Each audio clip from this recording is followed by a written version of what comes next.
Force yourself to take action and never procrastinate again. Introduction. What if everything you've been told about taking action is wrong? Let me tell you about Alex, a brilliant software developer who spent 5 years of his life trapped in a cycle of endless planning and zero execution. His apartment walls were covered with post-it notes filled with app ideas. His computer contained dozens of half-started projects. Every morning, he'd wake up convinced that today would be different. Today would be the day he'd finally start building his dream project. But each day followed the same pattern: checking emails, scrolling through tech news, watching just one more YouTube tutorial, waiting for that perfect moment when motivation would strike. He had the skills. He had the ideas. What he lacked, he thought, was motivation. Until one rainy Tuesday evening in Seattle changed everything. Sitting in his favorite coffee shop, Alex overheard a conversation that would transform his understanding of action forever. A seasoned entrepreneur was mentoring a young startup founder, and what he said hit Alex like a bolt of lightning. The biggest lie in productivity is that you need to feel ready to start. The most successful people in the world don't wait to feel motivated. They act first, and motivation follows. That simple insight sparked a revolution in Alex's approach. Within 24 hours, he had written the first lines of code for what would become a $50 million startup. Not because he suddenly felt more motivated, but because he finally understood that motivation was never the answer. This transformation mirrors the journey of Will Smith, whose early career was nearly derailed by what he calls tomorrow syndrome. In his autobiography, he shares a profound truth that resonates with anyone who's ever struggled with procrastination. I was the king of putting things off, making excuses. But the day I realized that tomorrow is a lie we tell ourselves was the day my life changed forever. Smith developed what he called his decisive action protocol, a system that didn't rely on feeling ready or waiting for the perfect moment. Instead, it was built on the understanding that action precedes motivation, not the other way around. This same principle would later help him become one of Hollywood's most reliable and productive stars. Here's the uncomfortable truth. Everything you've been taught about productivity and taking action is based on a fundamental misunderstanding of how your brain works. We've been sold a fairy tale that goes something like this. First, you get motivated, then you take action, and finally you achieve results. But this sequence is exactly backward. The latest neuroscience research reveals something fascinating. The brain's motivation centers actually activate more strongly after we start moving toward a goal, not before. Think about that for a moment. It means that waiting to feel motivated is like waiting for a car to start moving before you turn the key in the ignition. This book isn't just another collection of productivity tips or time management strategies. What you hold in your hands is a complete rewiring of your relationship with action itself. Through these pages, you'll discover why your brain's resistance to action is actually a sophisticated survival mechanism that can be redirected for success, how high achievers bypass the motivation trap entirely using neurological action triggers, the science-backed method for turning immediate action into your default state. You'll learn why successful people seem to have unlimited motivation, not because they're different from you, but because they've discovered what you're about to learn.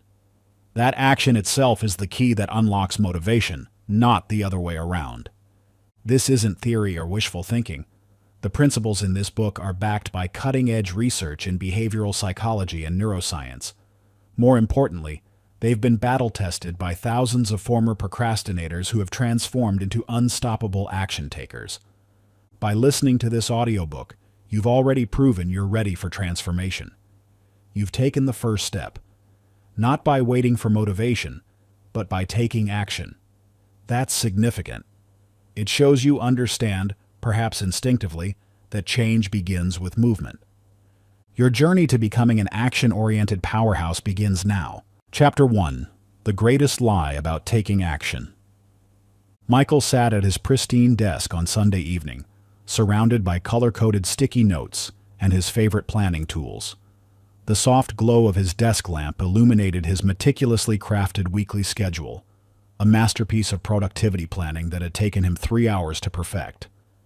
Every task was assigned its perfect time slot, every goal broken down into manageable chunks. His heart swelled with anticipation as he imagined the productive week ahead. "This time it's different," he whispered to himself, admiring how each hour was optimized for maximum efficiency. The planning high coursed through his veins, that intoxicating feeling of having everything figured out, of being totally ready to crush the week ahead. He'd even scheduled his breaks and included buffer time for unexpected challenges. This wasn't just another Monday to Friday plan. This was his ticket to finally building that side project he'd been dreaming about for months. Monday morning started strong. He woke up early, made his scheduled healthy breakfast, and opened his laptop exactly at 7 a.m. By 10 a.m., he'd cleared his work emails and was ready to dive into his passion project during his designated innovation hour. But as the cursor blinked on his screen, something familiar started to happen. A slight heaviness crept into his chest. "Maybe I should check Twitter first, just for a quick break," he thought. "I'll start coding after lunch when I'm more focused." Lunch came and went. The perfectly planned schedule began to blur. By 4 p.m., he was deep in a YouTube rabbit hole about productivity systems, planning yet another perfect approach for tomorrow. This cycle might sound painfully familiar. It's the same pattern that keeps millions of capable people stuck in an endless loop of planning without execution. But here's what makes this pattern so insidious. It feels like the right approach. After all, isn't proper planning the key to success?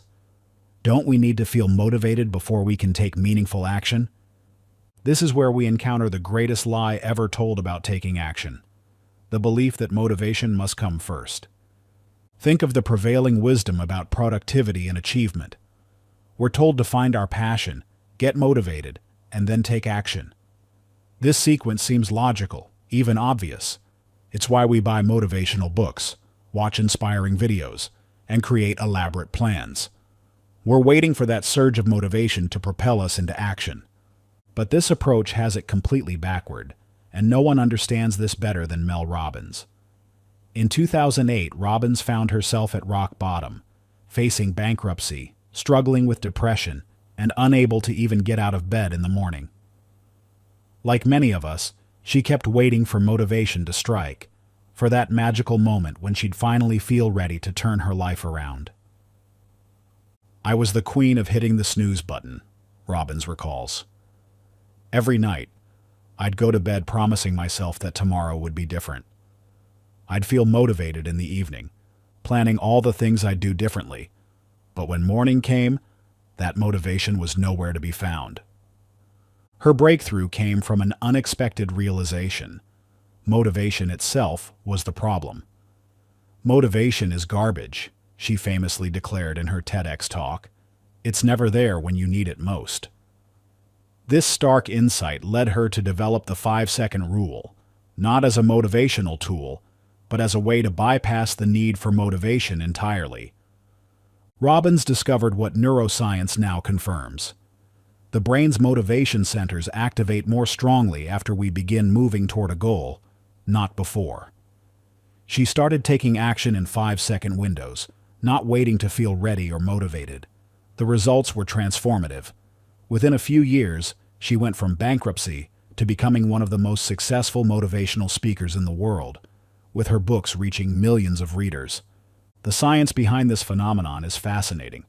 Research shows that the brain's reward circuits, the same ones responsible for motivation, light up more intensely after we take action. It's similar to how a car's engine warms up after you start driving, not while it's sitting in the garage. This brings us to the Action First Protocol, a systematic approach to breaking free from the motivation trap. Instead of waiting to feel ready, you start with tiny, almost insignificant actions that require zero motivation to complete. Elena, a freelance graphic designer and mother of 2, discovered this principle by accident during her struggle to balance work and family life. Working from home, she found herself constantly waiting for the right moment to start her projects. often leading to late-night panic sessions to meet deadlines. I used to think I needed at least a 2-hour block of uninterrupted time to do any meaningful work, she explains. I'd wait all day for that perfect moment when the kids were occupied, the house was quiet, and I felt creative. But that moment rarely came. Her transformation began when she started what she called micro moves, tiny work segments that required no motivation whatsoever. Instead of waiting to feel inspired, she would open her design software and work on one small element of a project, even if just for 3 minutes between other tasks. The first day, I just changed the color of a logo while waiting for my coffee to brew, she recalls. It felt almost too small to matter, but something interesting happened. That tiny action often led to another, then another. Some of my best work now happens in these small, unmotivated moments. Elena's experience perfectly illustrates the action-first protocol in practice. She discovered that motivation follows action, not the other way around. By taking small, motivation-free steps, she consistently completed projects ahead of schedule and found herself genuinely excited about work for the first time in years. The protocol works because it acknowledges a fundamental truth about human psychology. The hardest part of any action is starting. Once you begin moving, momentum takes over. It's like pushing a car. The initial push requires the most effort, but once the car is rolling, maintaining its movement becomes much easier. Now it's time for you to experience this shift firsthand with the 5-minute action sprint. Choose one task you've been postponing, something you've been waiting to feel motivated enough to tackle. It could be sending that important email, starting that presentation, or making that phone call you've been avoiding. Don't plan. Don't prepare. Don't wait to feel ready. Instead, commit to working on it for just 5 minutes. Not tomorrow, not later today. Right now, the moment you finish reading this sentence. This isn't about completing the task. It's about proving to yourself that action can precede motivation. Those 5 minutes might not seem like much, but they contain the power to shatter the greatest lie you've been told about taking action. Remember, motion before motivation, action before inspiration, starting before feeling ready. Your 5 minutes begin now. Chapter 2. Why Your Brain Loves to Procrastinate. James stared at his phone in disbelief, checking the time again. 2:47 a.m. His anatomy textbook lay open beside him, barely touched despite his 12-hour study session. Tomorrow's exam loomed just hours away, and yet here he was, having spent another day alternating between social media, random YouTube videos, and waves of self-loathing. "I don't get it," he muttered, running his hands through his disheveled hair. "I love medicine. I've dreamed of being a doctor since I was 10. Why can't I just sit down and study?" His desk was a testament to good intentions, carefully organized notes, color-coded highlighters, and a detailed study schedule he'd created weeks ago. But despite his genuine passion for medicine and crystal-clear career goals, he kept finding himself in this same painful situation. The most frustrating part? He knew the material was interesting. Whenever he actually managed to focus on his studies, he found himself fascinated by the intricate workings of the human body. Yet something kept holding him back, an invisible force that seemed to grow stronger the more important the task became. James's struggle reveals a paradox that haunts millions. Why do we procrastinate on things we genuinely care about? The answer lies not in a lack of discipline or commitment, but in the fascinating way our brains evolved to keep us alive, and how those same survival mechanisms can work against us in the modern world. To understand this phenomenon, we need to journey back roughly 200,000 years, when our ancestors faced daily threats to their survival. The human brain evolved during this period with one primary directive: keep us alive until tomorrow. This meant developing a sophisticated threat detection system that would immediately respond to potential dangers. Here's where things get interesting. Your brain hasn't received any significant hardware updates since those prehistoric times. It's still running on that ancient operating system, but now It's trying to navigate a world of deadlines, projects, and long-term goals. Concepts our ancestors never had to consider. When you face a challenging task, your brain performs a threat assessment using the same circuits that once evaluated whether a rustle in the grass might be a predator. The anxiety you feel about starting a difficult project triggers the same neural pathways that once helped your ancestors decide whether to fight a saber-toothed tiger or run away. This explains why even Warren Buffett, one of history's most successful investors, struggled with procrastination early in his career. In 1956, despite having a clear vision of his investment strategy, Buffett found himself constantly overthinking decisions, sometimes spending weeks analyzing companies only to miss crucial buying opportunities. "I was letting perfect be the enemy of good," Buffett later revealed in a shareholders' meeting. "My brain was doing what it thought was protecting me, avoiding risk through endless analysis. But in reality, this protection was holding me back from taking necessary action." Buffett's breakthrough came when he recognized this pattern and developed his famous 2-minute decision rule. If a basic investment decision required more than 2 minutes of deliberation, he would either act immediately or move on entirely. This wasn't about making rash decisions. It was about acknowledging that his brain's excessive caution was often counterproductive. "I realized that my mind would create elaborate justifications for delay, disguising fear as prudence," he explained. "Once I understood this, I could separate genuine analytical needs from my brain's automatic threat response." This brings us to a crucial insight. Procrastination isn't a character flaw. It's your brain doing exactly what it evolved to do. When you postpone an important task, your brain is actually trying to protect you from what it perceives as a threat to your survival. The anxiety about potential failure, judgment, or imperfection triggers the same avoidance mechanisms that once kept your ancestors alive. But here's the good news. Once you understand this mechanism, you can begin to rewire it. This is where the threat-to-treat reframing technique comes into play. The process involves 3 key steps. First, acknowledge that your procrastination is a protective response, not a character flaw. This removes the added layer of self-judgment that often makes procrastination worse. Second, identify the specific threat your brain perceives. Is it fear of failure? Perfectionism? Concern about others' judgments? Understanding the specific trigger allows you to address it directly. Third, consciously reframe the threat as a treat, an opportunity for growth, learning, or simply the satisfaction of completion. This isn't about positive thinking. It's about rewiring your brain's fundamental response to challenges. Think of it like training a nervous rescue dog. The dog's fear responses aren't wrong. They kept it alive in difficult circumstances. But in its new, safe environment, these responses are no longer helpful. Through patient, consistent retraining, the dog can learn new associations and responses. Your brain is capable of similar readjustment. To help you implement this understanding, let's explore the procrastination pattern map exercise.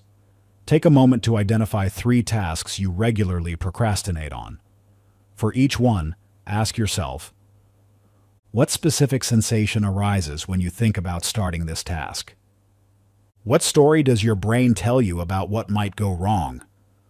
What would make this task feel more like an opportunity than a threat?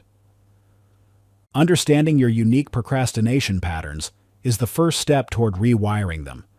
Your brain's protective mechanisms aren't your enemy. They're just outdated allies that need gentle redirection. Remember, every time you feel that urge to procrastinate, you're not experiencing a failure of willpower. You're encountering an ancient survival mechanism that, with understanding and patience, you can update for the modern world. Chapter 3. The High Cost of Waiting for Motivation.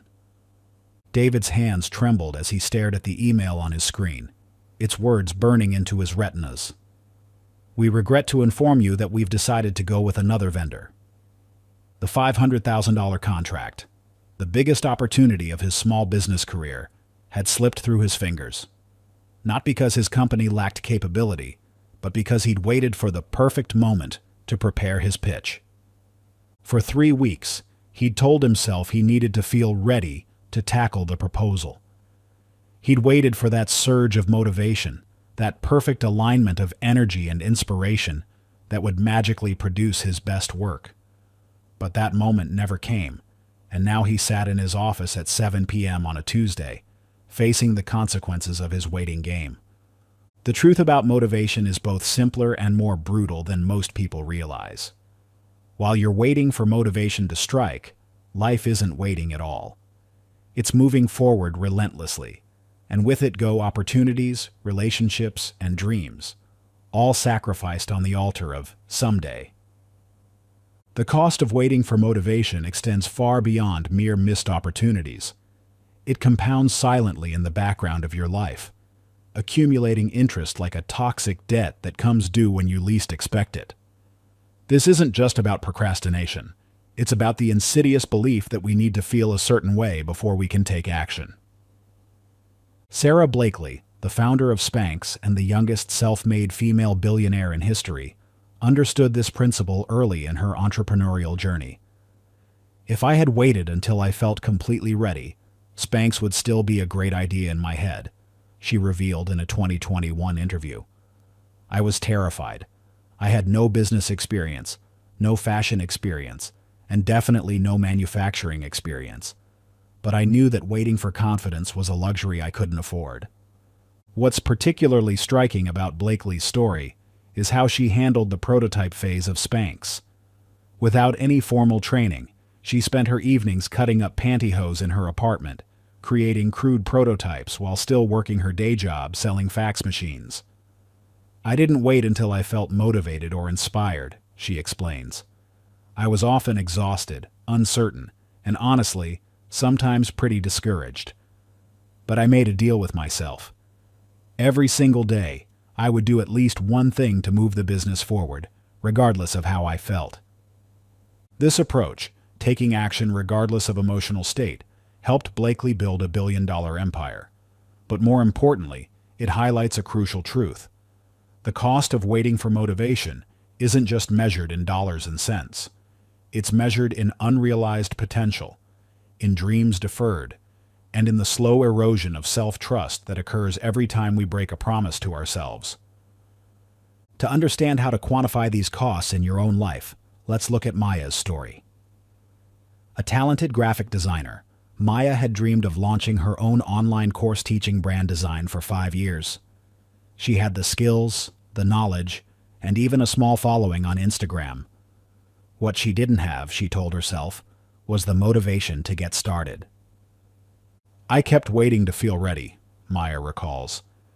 I had this image in my head of waking up one day bursting with energy and confidence, knowing exactly what to do.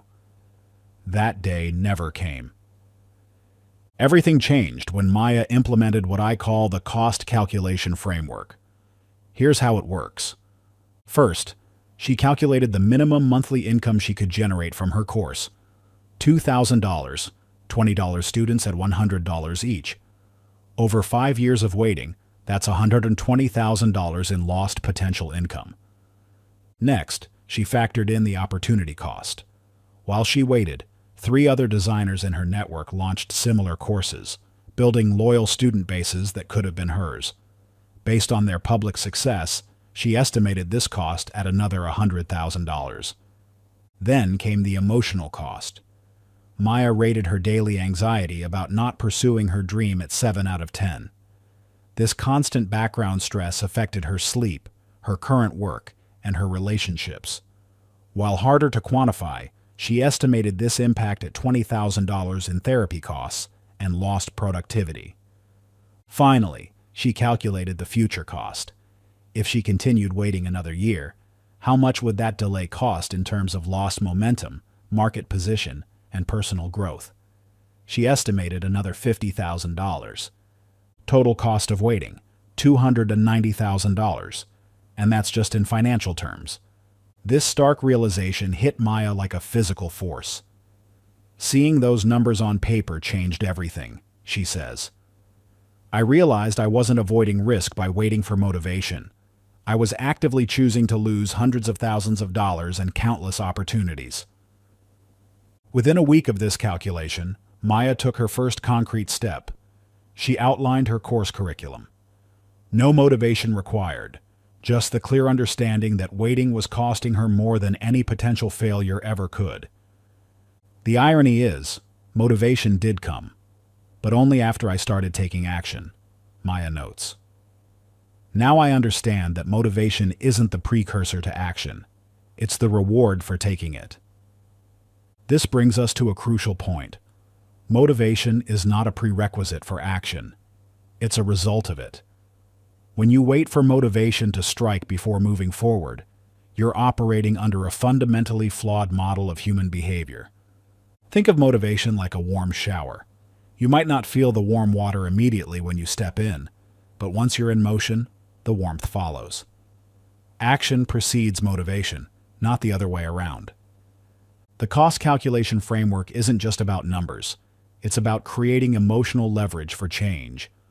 When you clearly see what waiting is costing you, the discomfort of taking action becomes minimal compared to the pain of continued delay. This brings us to your immediate challenge, the 24-hour cost audit. Take out a piece of paper right now. Choose one area where you've been waiting for motivation, whether it's starting a business, improving your health, or pursuing a creative project. Now calculate the following. Be brutally honest with these numbers. Don't soften the blow. Let the full impact hit you. This exercise isn't about making you feel guilty. It's about creating the emotional leverage needed for immediate action. Remember David from our opening story? 6 months after losing that major contract, he did this exact exercise. The results shocked him into a complete transformation of his approach to business. Today, he has a strict 48-hour response policy for all opportunities, regardless of how he feels about them. His business has tripled in size. The question isn't whether waiting for motivation is costing you. It's how much. And more importantly, how much more are you willing to lose before you decide that action, not motivation, is the key to everything you want. Chapter 4. Your action-taking operating system. Have you ever wondered why your smartphone needs regular updates? It's not just about adding new features. It's about fixing bugs, improving performance, and ensuring the system runs at its optimal capacity. Your brain's action-taking mechanism works in surprisingly similar ways. Daniel sat in his dimly lit home office, staring at yet another missed deadline notification. As a senior software developer, he understood systems better than most, except, it seemed, his own internal one. The irony wasn't lost on him. He could debug complex applications with ease, yet couldn't seem to debug his own procrastination patterns. "I keep running the same faulty programs," he muttered, pushing back from his desk. That's when it hit him. He was treating his productivity challenges like a personality trait, when they were actually more like software bugs. His tendency to delay wasn't a fixed characteristic. It was an outdated operating system in desperate need of an upgrade. Think about it. When was the last time you updated your internal operating system? While we readily accept that our devices need regular updates to function optimally, we often treat our mental frameworks for taking action as fixed and unchangeable. This couldn't be further from the truth. Your action operating system is the mental framework that governs how you approach tasks, make decisions, and execute plans. Just like a computer's operating system, it has distinct components that work together to determine your behavior. And just like software, it can become outdated, develop bugs, or run inefficiently if not regularly maintained and updated. Microsoft CEO Satya Nadella provides a powerful example of how understanding and updating operating systems, both technological and human, can transform outcomes. When Nadella took the helm at Microsoft in 2014, the company was struggling with what he called operating system paralysis. The organization had become slow to act, trapped in outdated patterns of decision-making and execution.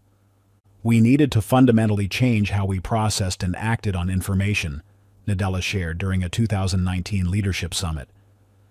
It wasn't just about updating our technology, it was about updating our human operating system for taking action. Under his leadership, Microsoft implemented what he called a growth mindset operating system, which transformed the company's culture from know-it-all to learn-it-all. The results were stunning. Microsoft's market value tripled, and its ability to innovate and execute improved dramatically. But what's most interesting is how Nadella approached this transformation. By treating human behavior patterns with the same systematic attention usually reserved for software updates. Let's look at how Jessica, a talented but struggling artist, used this understanding to transform her creative output. For years, Jessica produced beautiful work, but struggled to complete enough pieces for a gallery showing. Her AOS was running an outdated program that required perfect conditions for creativity. Jessica began by auditing her system. She discovered that her decision triggers were overly dependent on emotional states, her action thresholds were unrealistically high, her energy management was chaotic, and her feedback loops were nearly non-existent. Using the protocol, she made specific updates. Decision triggers. Instead of waiting for inspiration, she set up environmental triggers. Her studio lights turning on at 9 a.m. became a non-negotiable signal to begin working. Action thresholds. She lowered the conditions required to start painting. Good enough conditions replaced perfect conditions. Energy management.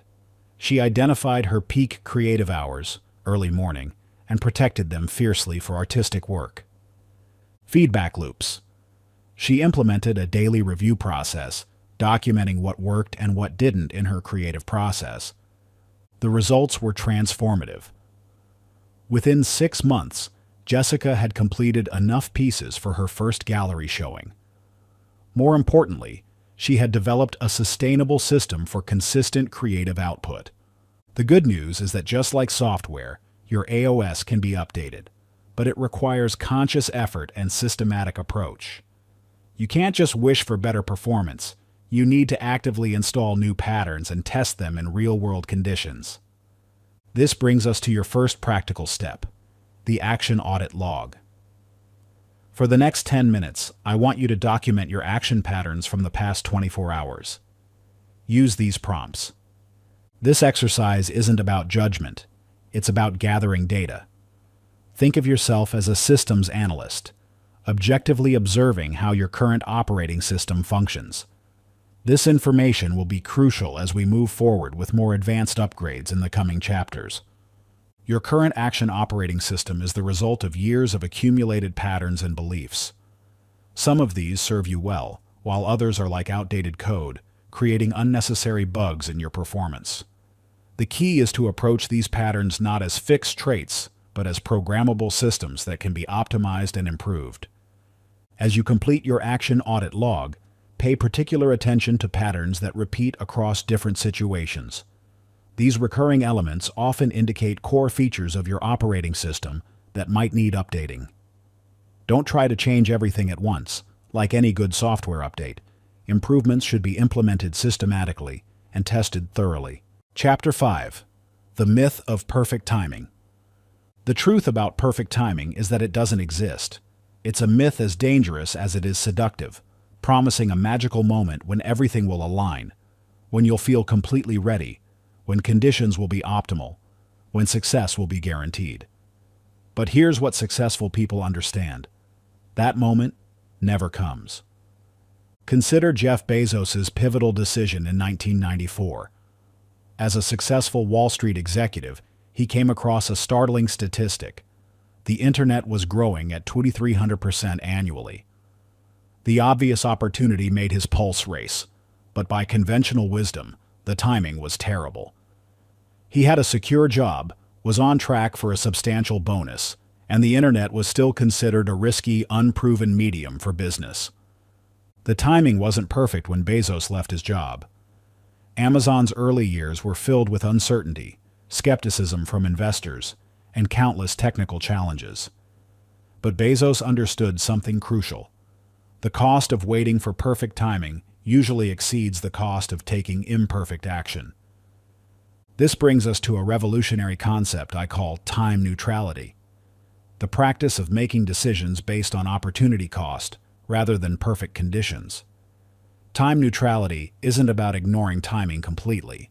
It's about understanding that the perfect moment is usually now, even if conditions seem imperfect. Consider these three fundamental truths about timing. The ready, fire, aim method emerged from studying how successful people navigate timing decisions. Instead of waiting to feel ready, they take action before feeling fully prepared, using real-world feedback to adjust their course. This is exactly what Sophia discovered when she finally launched her YouTube channel after years of hesitation. A high school chemistry teacher with a passion for making science accessible, Sophia had spent countless hours planning her perfect channel launch. "I had this vision of professional lighting, perfect scripts, flawless delivery," she recalls. "Every time I felt almost ready, I'd find one more thing to improve. One more piece of equipment I needed. One more skill to master." The breakthrough came when Sophia discovered the concept of time neutrality. She realized that her pursuit of perfect timing was actually fear in disguise. "I decided to post 30 videos in 30 days, using whatever equipment I had, whatever skills I possessed at that moment." To implement this method in your own life, start by identifying your waiting projects. Those initiatives you've been postponing until the timing is right. These might be personal, starting a workout routine, professional, asking for a promotion, or creative, writing a book. For each project, ask yourself, the power of this approach lies in its ability to break the perfect timing paralysis.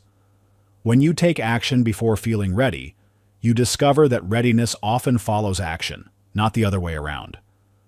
The myth of perfect timing has kept too many dreams in permanent draft mode. Your podcast remains unrecorded, your book unwritten, your business unlaunched. Not because the timing isn't right, but because you're waiting for a perfect moment that doesn't exist. Remember, the perfect time is rarely perfect, but it's always now. Chapter 6. Breaking the Tomorrow Trap. Think about this for a moment.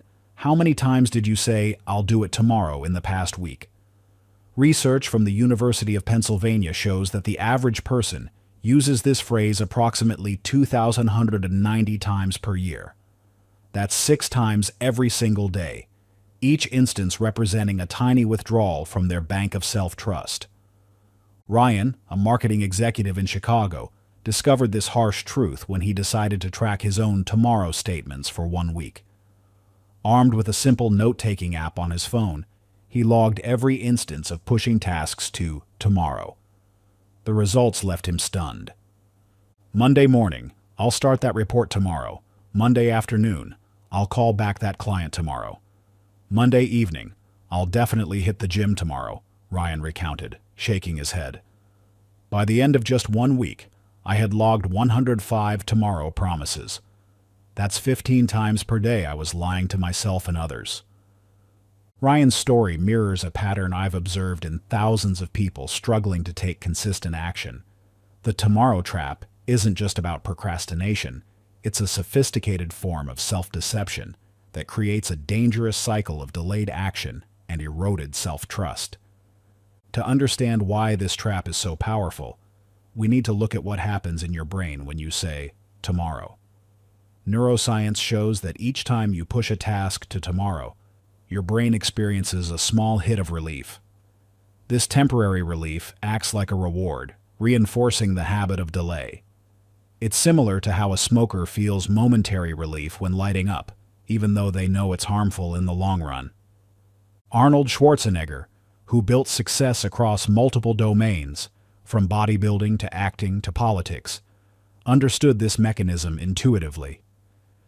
In his autobiography, Total Recall, he shared a crucial insight that shaped his approach to action-taking. Someone who says, "I'll start my diet tomorrow," will never have a great body. Someone who says, "I'll start my business next month," will never be successful. The tomorrow people are really saying, never. They just don't have the courage to admit it. Schwarzenegger's success wasn't built on motivation or talent alone. It was built on his absolute refusal to fall into the tomorrow trap. "I eliminated tomorrow from my vocabulary when it came to important goals," he explained. Either something was important enough to do today, or it wasn't important at all. This brings us to the three psychological mechanisms that make tomorrow such a seductive but dangerous word. Understanding these mechanisms is crucial, but knowledge alone isn't enough. This is where the today contract comes in, a powerful tool for breaking the tomorrow habit. Claire, a graphic designer who dreamed of starting her own agency, used this method to finally break free from years of delay. I had been saying, "I'll start my business tomorrow" for so long that it had become my default response to any opportunity or idea, she recalled. The Today Contract transformed Claire's relationship with action-taking through three simple but powerful rules. Claire's implementation of the Today Contract started small. When a potential client reached out about logo design, her instinct was to say she'd respond tomorrow. Instead, she forced herself to send a quick two-line response immediately. "Thank you for reaching out. I'll send you a detailed proposal by 2 p.m. tomorrow."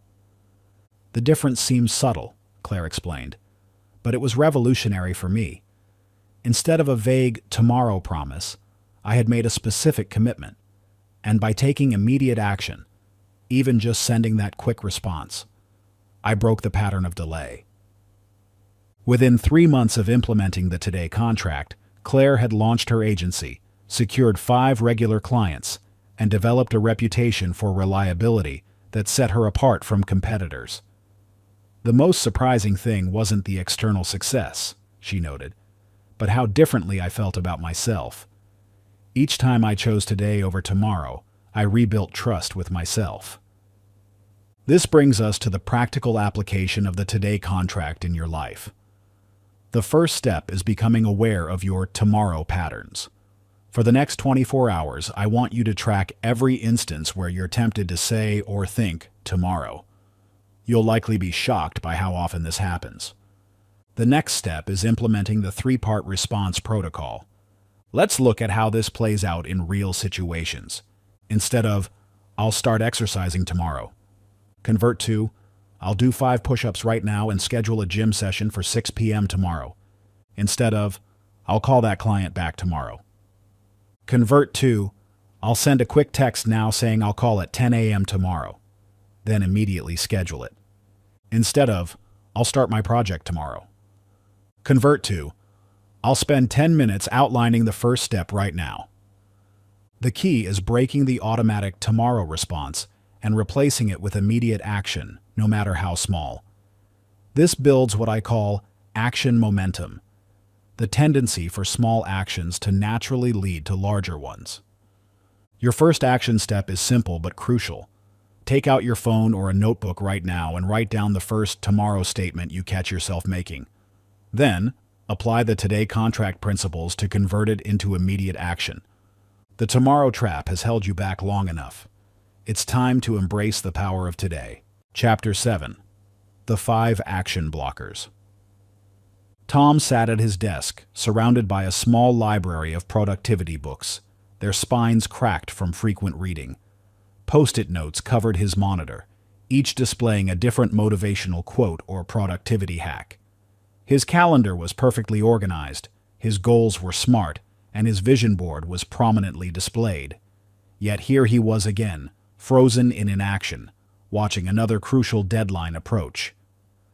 "I've done everything right," he muttered, running his hands through his hair in frustration. "I've read the books, attended the seminars, followed all the systems. Why am I still stuck?" That moment of frustration led Tom to a breakthrough discovery.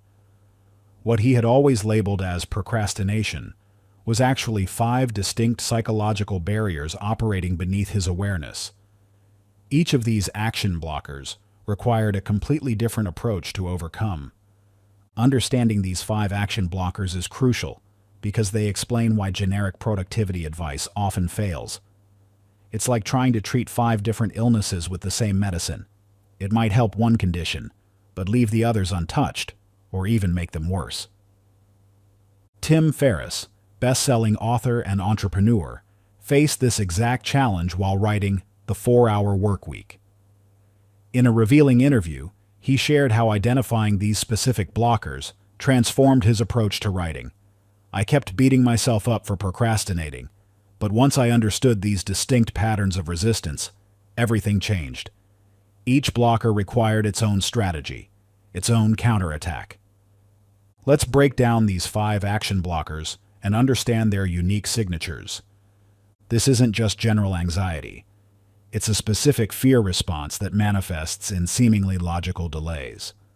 It's the voice that says, "Let's do more research first," or "We should wait until we're better prepared." Often mistaken for high standards, perfectionism is actually a form of self-sabotage that creates impossible conditions for action. It's the voice that says, "It's not quite ready yet," or "It needs to be perfect before we launch." This blocker paralyzes you by making tasks appear more complex than they actually are. It's the voice that says, "There's too much to do," or "I don't know where to start." This subtle blocker creates confusion about next steps, making action feel impossible. It's the voice that says, "I'm not sure what to do next," or "I need more information."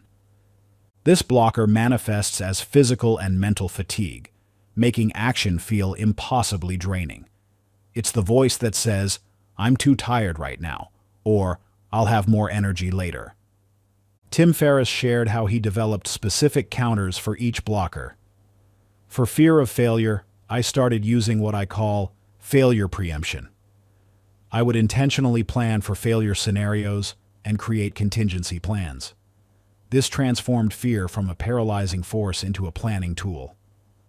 For perfectionism, Ferriss adopted a minimum viable chapter approach. I would deliberately write imperfect first drafts, focusing on getting ideas down rather than getting them right. This broke the perfectionist paralysis that had plagued my earlier writing attempts. The blocker breakthrough method emerged from studying how successful people like Ferriss navigate these obstacles. This systematic approach helps you identify and neutralize your primary blockers in real time. Ana Rodriguez, a management consultant in Miami, applied this method to transform her practice. "I was working twice as hard as my colleagues but seeing half the results," she recalled. "The breakthrough came when I realized I was dealing with different blockers at different stages of my work." Anna's story illustrates how the blocker breakthrough method works in practice. She discovered that client acquisition was hampered by fear of failure, while project execution was stalled by perfectionism. By developing specific strategies for each blocker, she was able to triple her client base in 6 months. Here's how Anna applied the method. For fear of failure, created a failure resume, listing past failures and the valuable lessons learned. Developed pre-written responses to potential client objections. Set up regular peer support calls with other consultants. For perfectionism, established clear good enough criteria for each deliverable. Set strict time limits for document revisions. Created templates for common deliverables to prevent endless tweaking. For overwhelm, broke complex projects into 30-minute action blocks. Used a modified Eisenhower matrix for task prioritization. Implemented a 3-tasks-only rule for daily priorities. For lack of clarity, created decision trees for common project scenarios. Established a morning clarity ritual for defining next actions. Used a simple if-then format for project planning. For energy mismanagement, tracked energy levels throughout the day to identify peak performance times. Scheduled high-value work during energy peaks. Built in regular recovery periods between intense work blocks. The key to Anna's success was recognizing that each blocker required a different solution. "Once I stopped treating all my productivity challenges the same way, everything changed," she explained. "I started matching the solution to the specific blocker I was facing." Your action blocker. Battle plan begins with identification. Take a moment now to reflect on your recent instances of delayed action. Which of these patterns sounds most familiar? If you find yourself saying, "I need to do more research first. What if it doesn't work out? I should wait until I'm more prepared." Your primary blocker is likely fear of failure. If you catch yourself thinking, "It's not quite ready yet. I need to refine it more. It has to be perfect before I share it." You're dealing with perfectionism. If you often feel, "There's too much to handle," I don't know where to start. It's all too complicated. Overwhelm is your main blocker. If you frequently think, I'm not sure what to do next, the path forward isn't clear. I need more information. Lack of clarity is holding you back. If you commonly say, I'm too tired to tackle this, I'll have more energy later. I can't focus right now.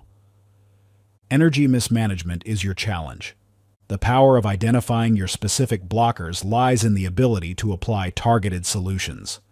Generic productivity advice often fails because it doesn't address the root cause of your inaction. Your immediate task is to create your action blocker battle plan.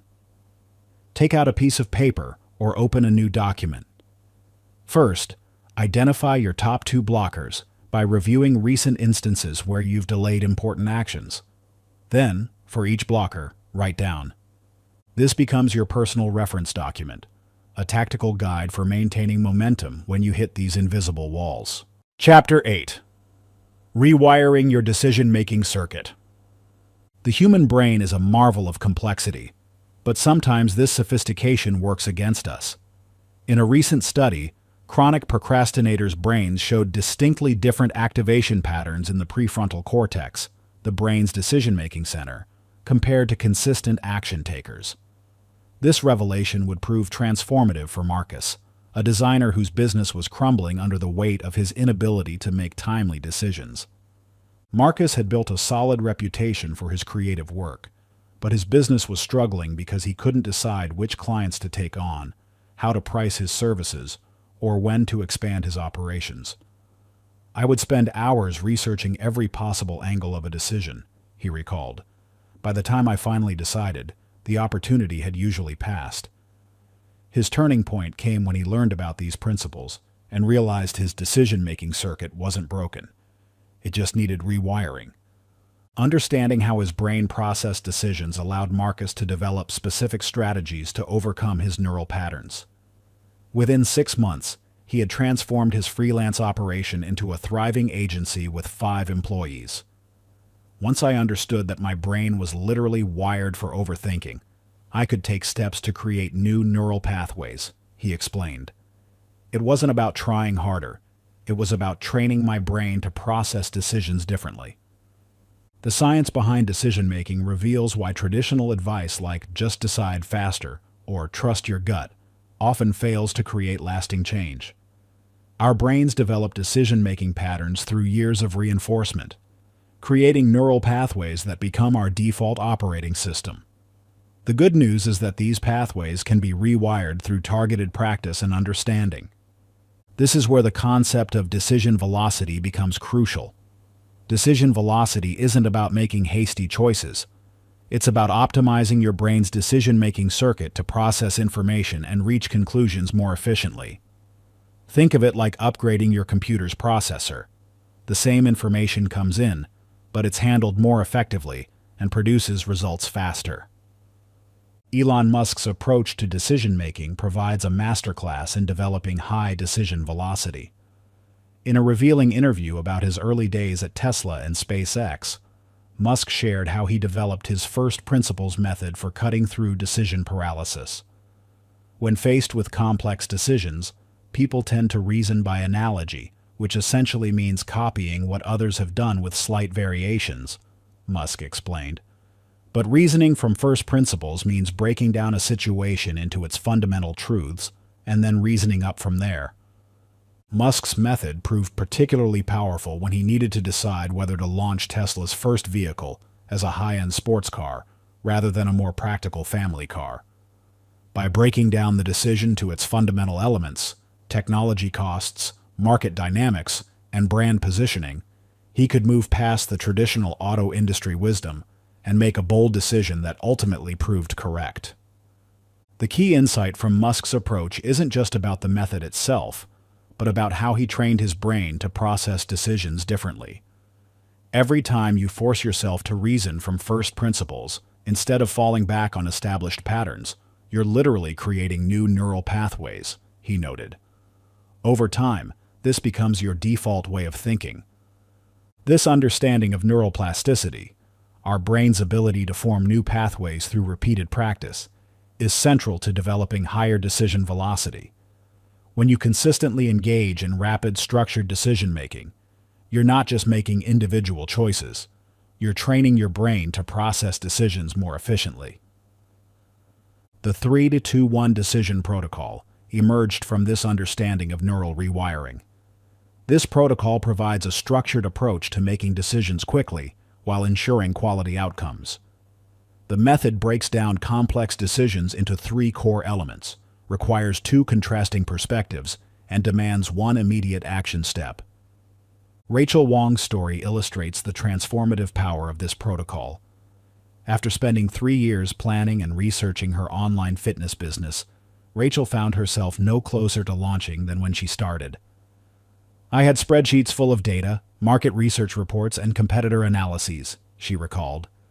"But I couldn't pull the trigger on actually starting." When Rachel learned about the 3-2-1 decision protocol, she initially resisted its simplicity. "It seemed too basic for the complex decisions I was facing," she admitted. "But I decided to try it for just 1 week. That week changed everything." Using the protocol, Rachel made more progress in 7 days than she had in the previous 7 months. Here's how she applied it to her business launch. 3 core elements. She identified the 3 fundamental factors that would determine her success: her unique expertise, market demand, and technical feasibility. 2 perspectives. She forced herself to consider both best-case and worst-case scenarios for each decision, rather than getting lost in endless possibilities. 1 action step. For every decision, she immediately identified and took 1 concrete action step, no matter how small.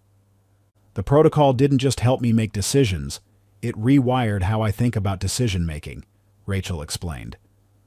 Within 6 months, she had launched her business, secured her first 100 clients, and developed a clear expansion strategy.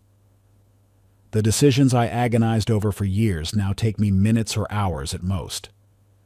The power of the 3-2-1 protocol lies in its ability to create new neural pathways through consistent practice. Each time you use it, you're strengthening your brain's capacity for efficient decision-making.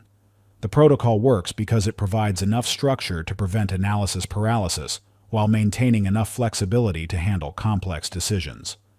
To implement the protocol effectively, start with smaller decisions and gradually work up to more significant ones. This progressive training approach allows your brain to build confidence and competence in rapid decision-making.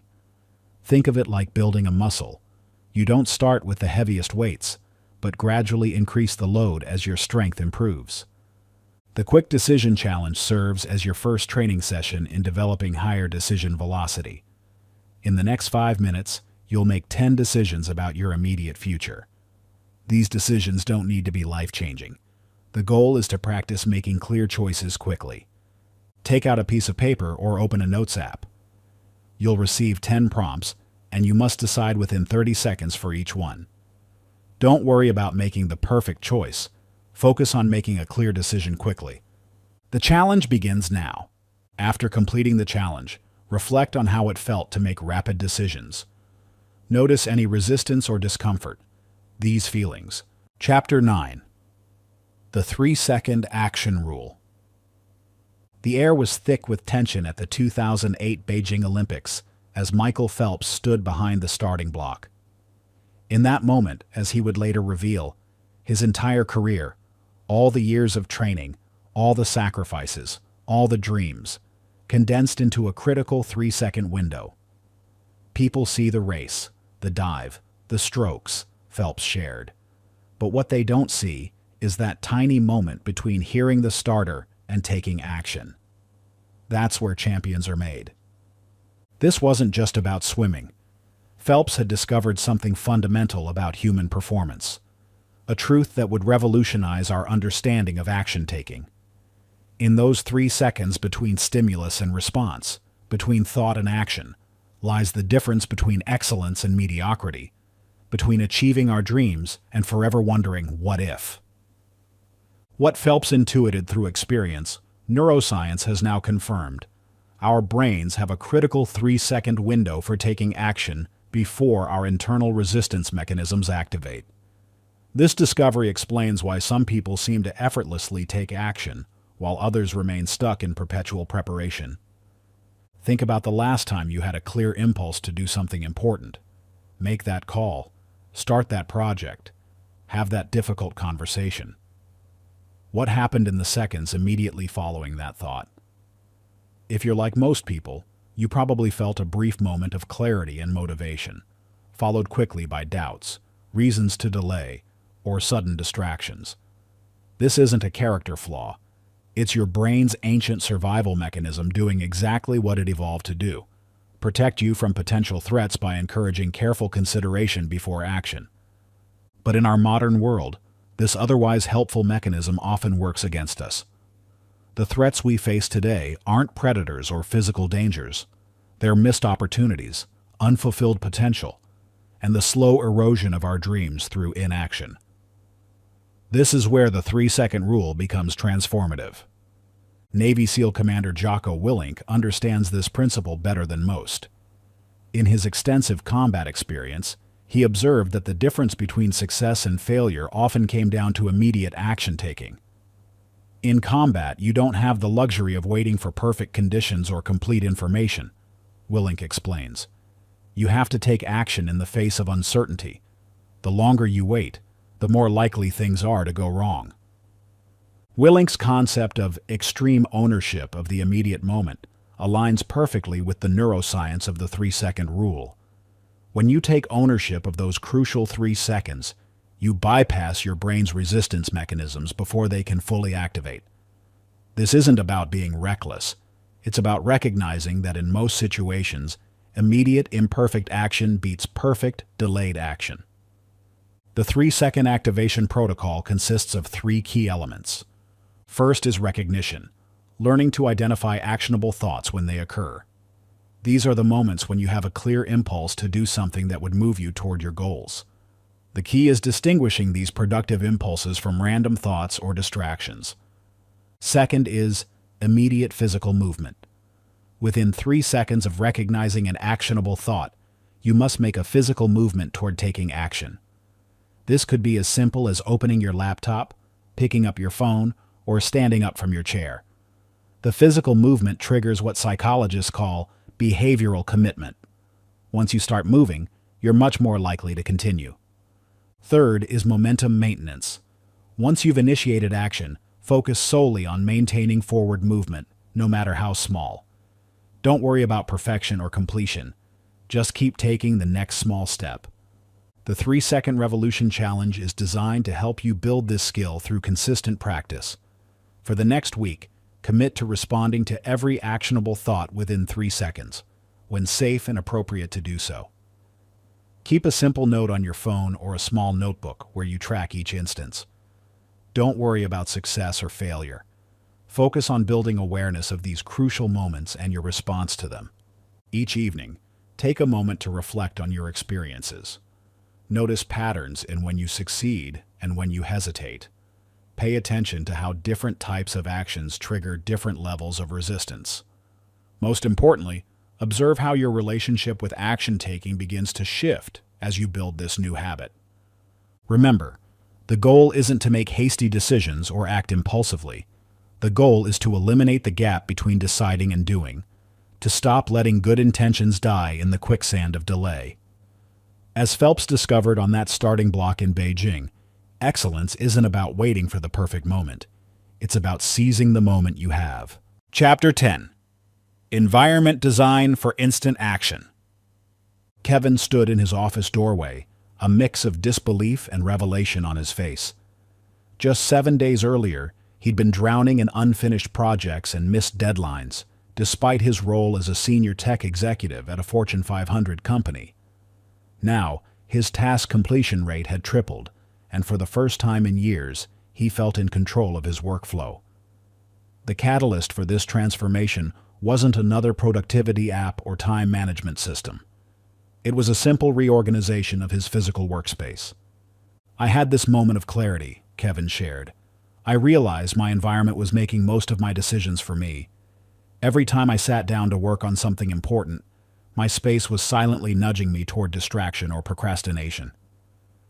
His revelation came after tracking his movements and decisions throughout a typical workday. The results were startling. Approximately 80% of his actions were triggered by environmental cues rather than conscious choices. This discovery led Kevin to conduct what he called his office redesign experiment. He removed every item from his office and only returned things that directly supported focused work. The transformation was immediate and profound.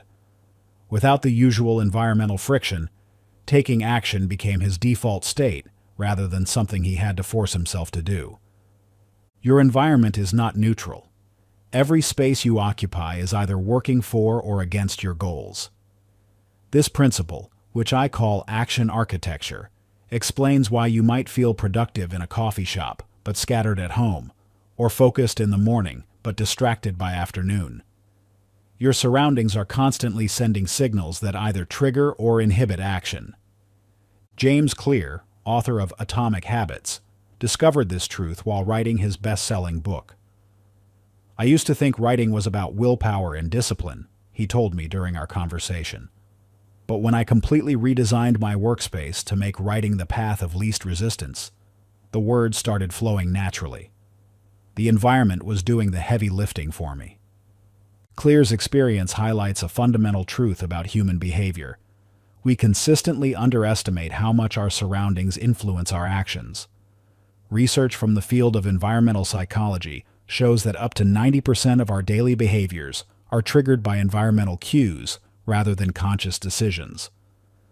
The environment override protocol consists of 3 phases: audit, design, and implement.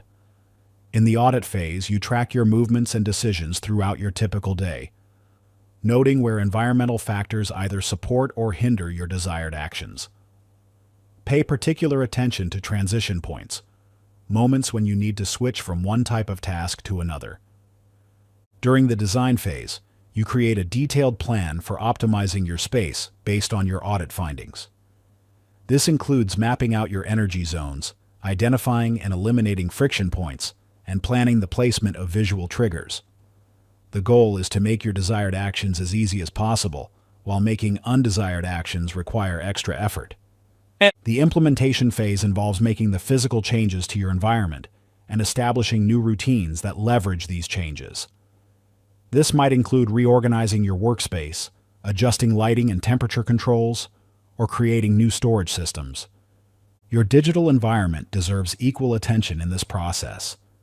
Many of us spend more time in digital spaces than physical ones, yet we rarely optimize these environments for action. Notice how your computer desktop is organized, how many clicks it takes to access important files, or how your notification settings either support or disrupt your focus. The protocol also extends to your mobile devices. The apps on your home screen, your notification settings, and even your wallpaper can either trigger productive action or lead to distraction. The key is to design these digital spaces with the same intentionality you bring to physical environments. One crucial aspect of environmental design is what I call the preparation zone, a dedicated space where you stage everything needed for your next important action. This might be a cleared desk with your project materials laid out for the next morning, or a workout area with your exercise clothes and equipment ready to go. The power of the preparation zone lies in its ability to reduce startup friction. When everything you need is ready and waiting, you're much more likely to take immediate action rather than procrastinate. This is particularly effective for morning routines or after-work activities when your decision-making energy might be depleted. Another key element is the concept of action anchors, physical objects or arrangements that trigger specific behaviors. For example, a dedicated reading chair can become an anchor for focused study time, or a specific desk setup might trigger writing behavior. The key is consistency, using the same environmental cues repeatedly until they become automatic triggers for desired actions. To help you begin implementing these principles immediately, I've designed the 60-minute Environment Reset Challenge. This focused session requires you to make 3 specific changes to your immediate environment that will reduce friction for your most important daily actions. Choose one space where you spend significant time working or pursuing important goals. This might be your home office, workout area, or creative space. Set a timer for 60 minutes and make 3 concrete changes that will support your desired actions. Document these changes with before and after photos and commit to maintaining them for 1 week. These changes might include reorganizing your desk so all essential tools are within arm's reach, creating a dedicated space for your most important morning activity, setting up a preparation zone for your next significant project. The key is to focus on changes that will have an immediate impact on your ability to take action. Don't worry about perfection. You can always refine your environment over time. The goal is to start experiencing the power of environmental design right away. Chapter 11.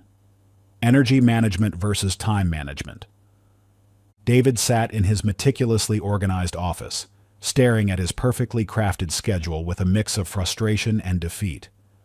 As the CEO of a rapidly growing tech startup, he'd mastered every time management technique available.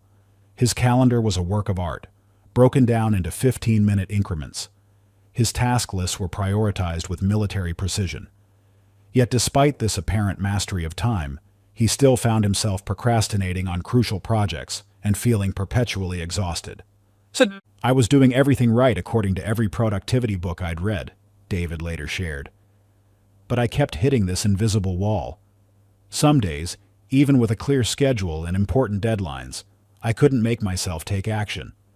Other days, usually at odd hours, I'd find myself in an incredible flow state, knocking out complex tasks with ease. That's when it hit me.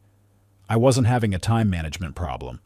I was having an energy management crisis.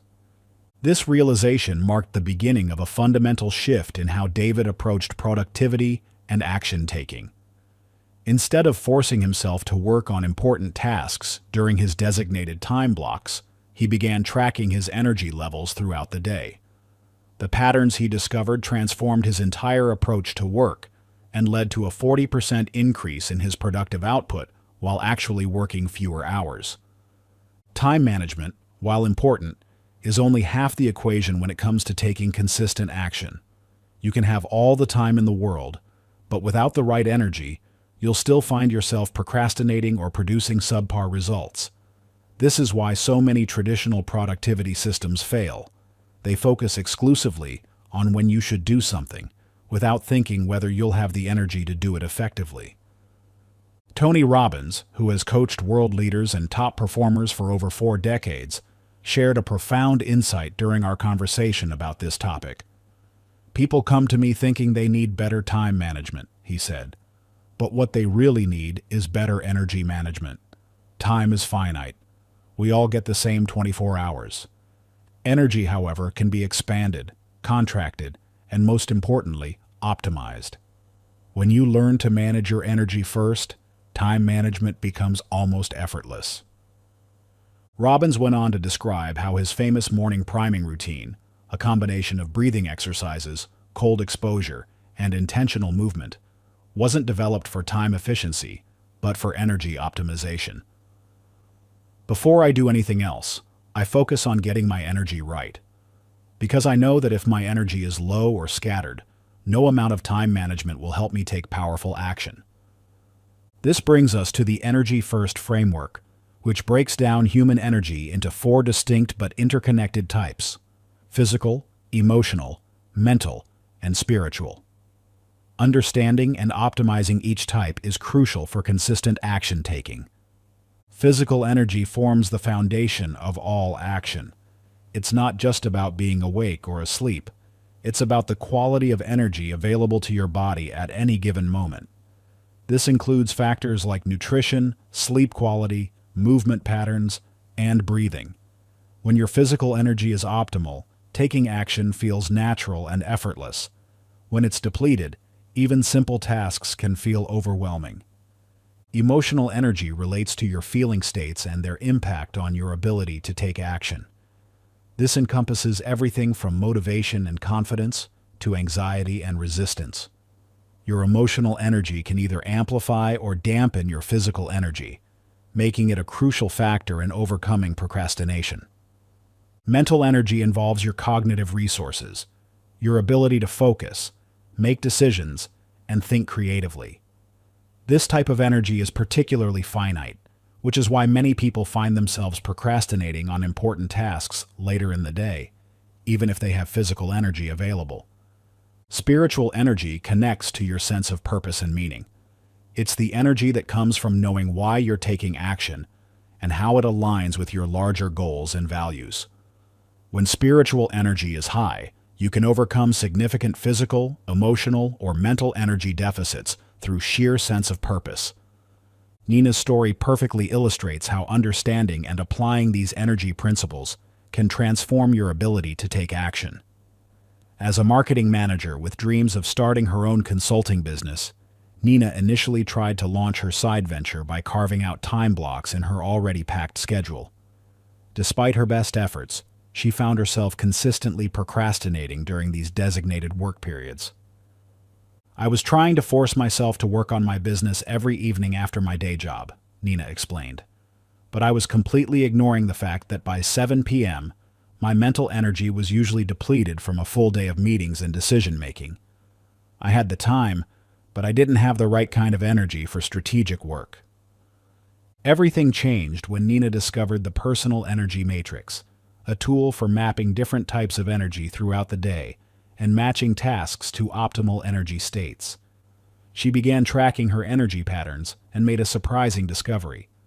While her evenings were low in mental energy, she had significant physical and creative energy during these hours. Meanwhile, her early mornings, especially after exercise, were peak times for mental focus and strategic thinking. Using this insight, Nina completely restructured her approach. Instead of forcing herself to work on business strategy in the evenings, she used this time for tasks that aligned with her available energy, things like design work, social media content creation, and relationship building with potential clients.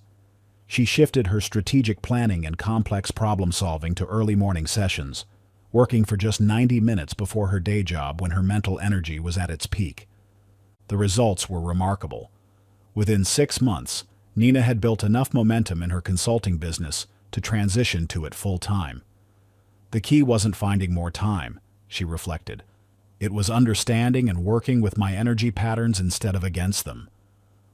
The personal energy matrix works by helping you map your energy patterns across all 4 energy types throughout the day. This creates a comprehensive picture of when you're best suited for different kinds of tasks. The process begins with awareness, tracking your energy levels and noting patterns and how they affect your ability to take action. To implement this system in your own life, start by creating a simple energy log. For each time block in your day, rate your physical, emotional, mental, and spiritual energy levels on a scale of 1 to 10. Also note what activities you're engaged in and how effectively you're able to take action during these periods. After a week of tracking, clear patterns will emerge.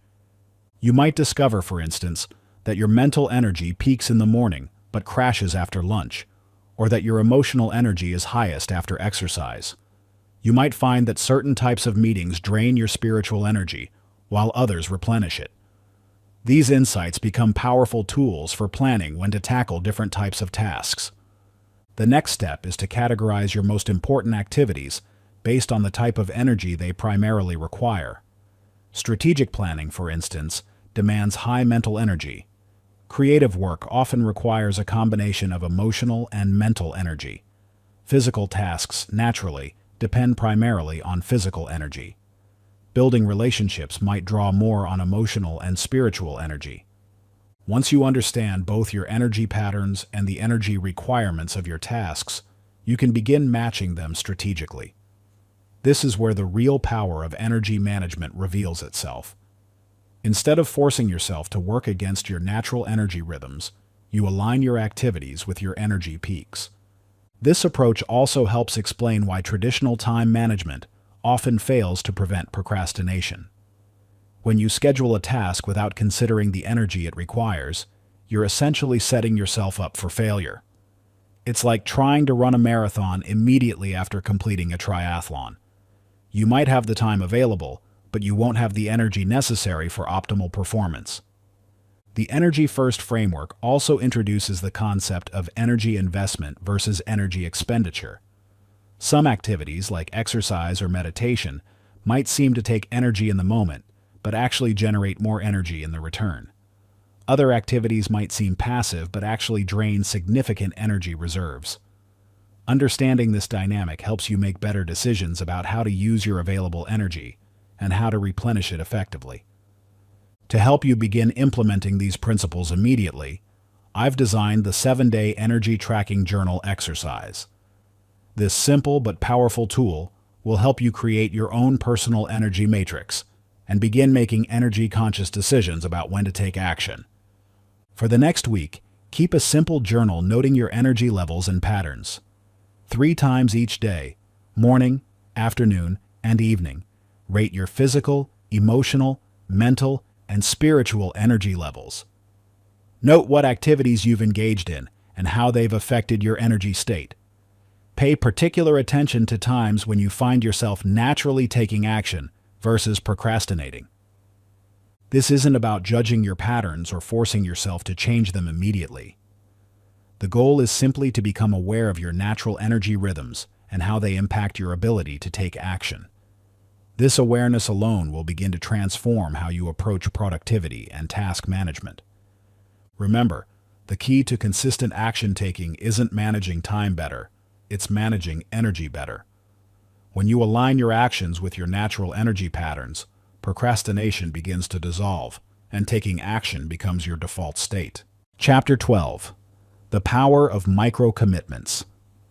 Jason stood in front of his bathroom mirror, shoulders slumped, staring at the gym membership card he'd purchased 6 months ago.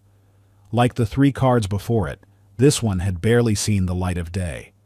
The familiar wave of shame washed over him as he contemplated yet another failed attempt at getting fit. But this time, something different happened. A moment of clarity that would transform not just his fitness journey, but his entire approach to personal change. "I'm done with grand plans," he declared to his reflection. "Just 1 push-up. That's all I'm committing to today." It seemed almost ridiculous. How could 1 push-up make any difference? But in that moment of lowering his expectations to the point of absurdity, Jason unknowingly tapped into one of the most powerful forces in human behavior change: the power of micro-commitments. That single push-up turned into 2 the next day, not because he had to, but because he wanted to. By week's end, he was doing 10, then 20. 18 months later, Jason crossed the finish line of his first marathon, a transformation that began with a commitment so small it seemed meaningless at the time. The science behind micro-commitments reveals why they're so effective at creating lasting change. When you commit to an action so small it seems almost trivial, you bypass your brain's threat detection system, the amygdala, which typically triggers resistance when faced with challenging goals. This creates a unique opportunity to establish new neural pathways without triggering the fear and overwhelm that often lead to procrastination. The neuroscience supports this approach. Studies have shown that the brain responds more positively to small, consistent wins than to occasional large achievements. Each time you complete a micro-commitment, your brain releases dopamine, reinforcing the action-taking pathway. Over time, this creates a positive feedback loop that makes taking action your default state, rather than something you have to force yourself to do. Here's what you need to do. First, identify your ultimate goal, what you'd ideally like to accomplish. Then, reduce that goal to its smallest possible unit of measurement. If it's exercise, this might be a single push-up or 1 minute of movement. For writing, it might be 1 sentence. For business development, it could be 1 phone call or email. Next, set your initial commitment at roughly 10% of what feels easily doable. This might seem counterintuitive, but remember, we're building a pattern of consistent action, not trying to make immediate progress. The easy wins in the beginning create momentum that naturally leads to larger actions later. Finally, establish a clear trigger for your micro-commitment, a specific time or situation that will prompt your action. This could be as simple as after brushing my teeth or before checking email. The key is to anchor your micro-commitment to an existing habit or specific time of day. The power of this method lies in its ability to bypass the mental resistance that typically accompanies behavior change. When your commitment is small enough, your brain doesn't register it as a threat or challenge. This allows you to focus entirely on building the action habit, without the emotional baggage that often comes with larger goals. To help you implement this approach immediately, I've designed the 2-Minute Revolution Challenge. This simple but powerful exercise will help you establish 3 new action patterns using the principle of micro-commitments. Here's how it works. Choose 3 goals you've been procrastinating on, areas where you want to make progress but have been struggling to take consistent action. For each goal, design a micro-commitment that takes no more than 2 minutes to complete. The key is to make these commitments so small that they feel almost meaningless. For example, if you want to start a meditation practice, commit to 1 minute of mindful breathing. If you want to get organized, commit to filing 1 piece of paper. If you want to start a business, commit to spending 2 minutes each day researching or planning. For the next week, focus solely on completing these 2-minute commitments. Use a simple checkmark system to track your consistency. Don't worry about making significant progress toward your larger goals. That will come naturally over time. For now, focus entirely on building the action habit through these tiny, consistent wins. Remember, the goal isn't to achieve massive results in 2 minutes. The goal is to establish the neural pathways of consistent action. Once these pathways are established, scaling up your commitments becomes much easier because you've already built the foundation of consistent action taking. Chapter 13. Action Anchoring Fundamentals. Robert stared at his sales performance chart, a puzzling pattern emerging from the data. Some days he closed deal after deal with seemingly effortless momentum, while others felt like pushing against an invisible wall.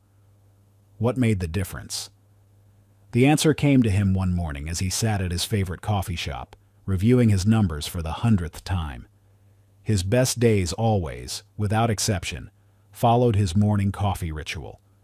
Not just drinking coffee, but the entire experience of walking to his local cafe, greeting the barista, and reviewing his goals while enjoying that first cup.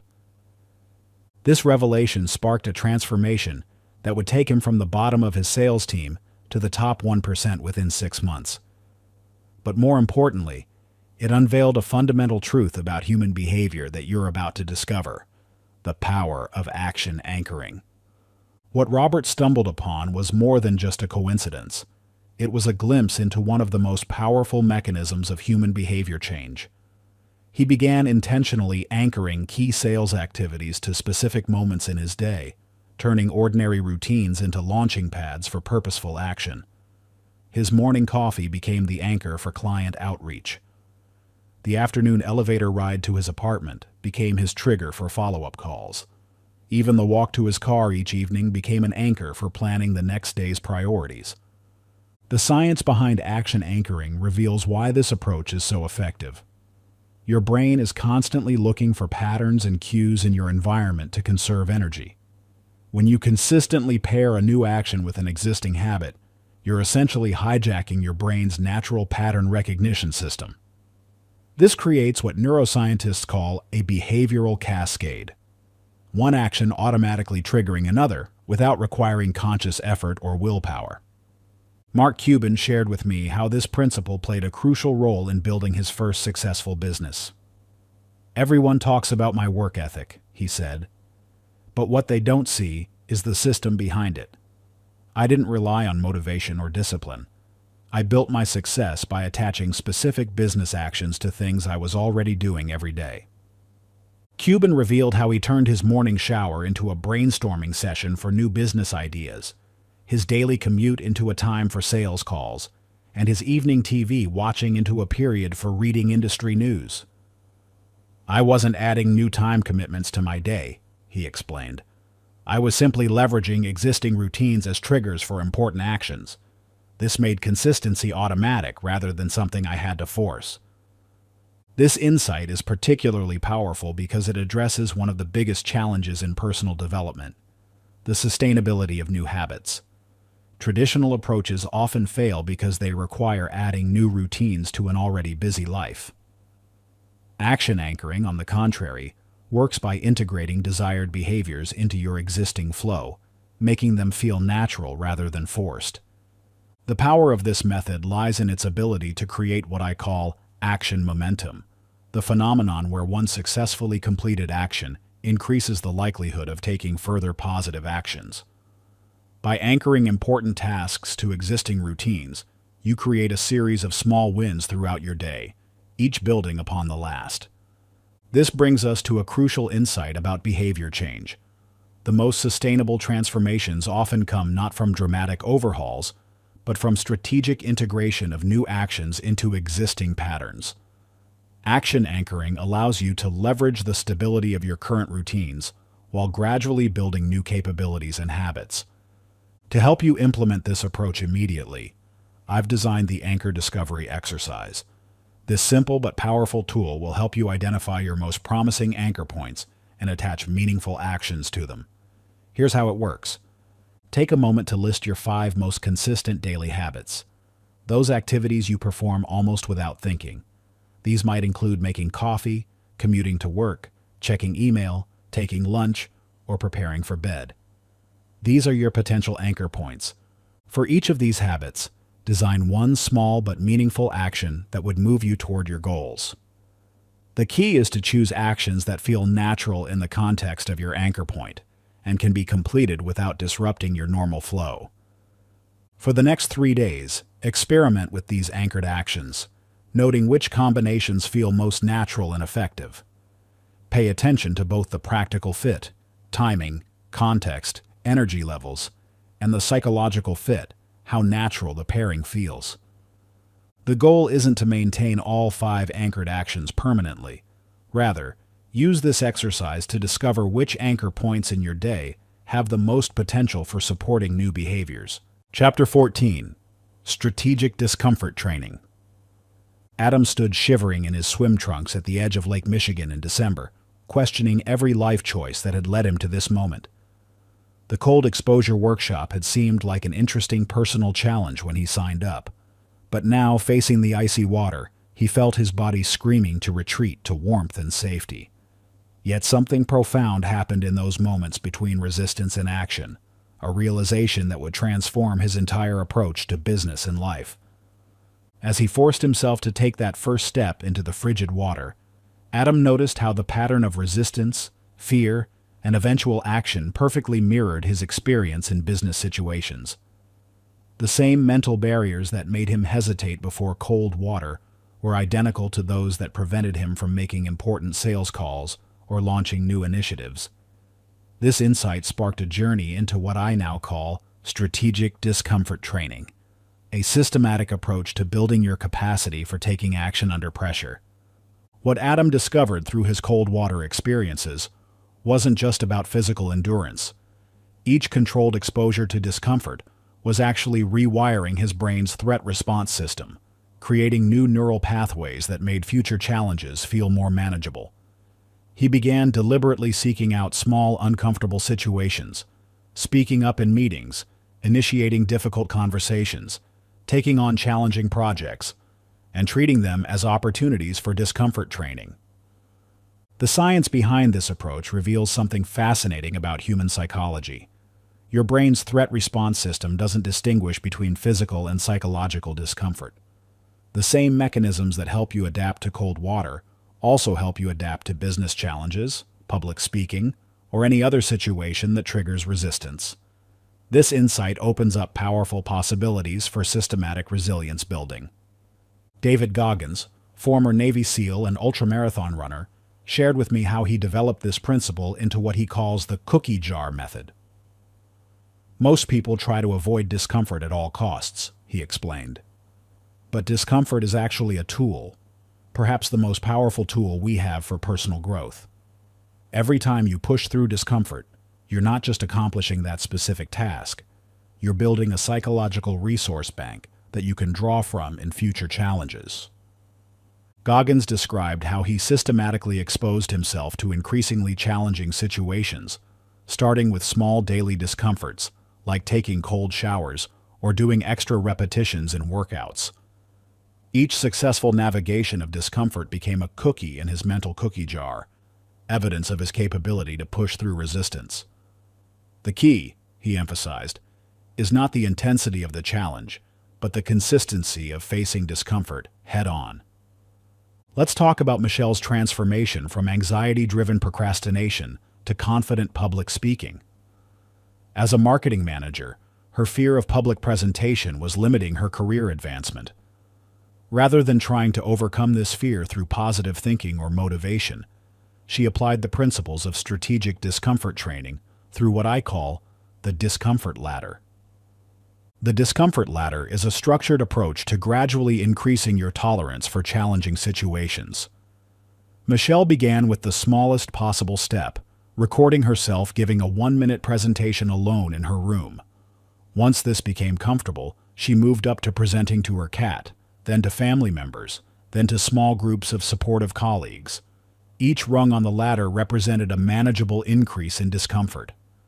The key was making each step small enough that it felt challenging but not overwhelming, Michelle shared. I wasn't trying to conquer my fear all at once. Instead, I was gradually building my capacity for discomfort. Within 6 months, she was confidently delivering presentations to hundreds of people at industry conferences. The discomfort ladder works because it honors a crucial principle of neuroplasticity. Sustainable change happens at the edge of your comfort zone, not way beyond it. Each step should trigger enough discomfort to stimulate growth, but not so much that it overwhelms your adaptive capacity. This principle applies to any area where resistance holds you back. Whether you're building a business, developing a new skill, or changing careers, the key is to create your own progressive discomfort training program.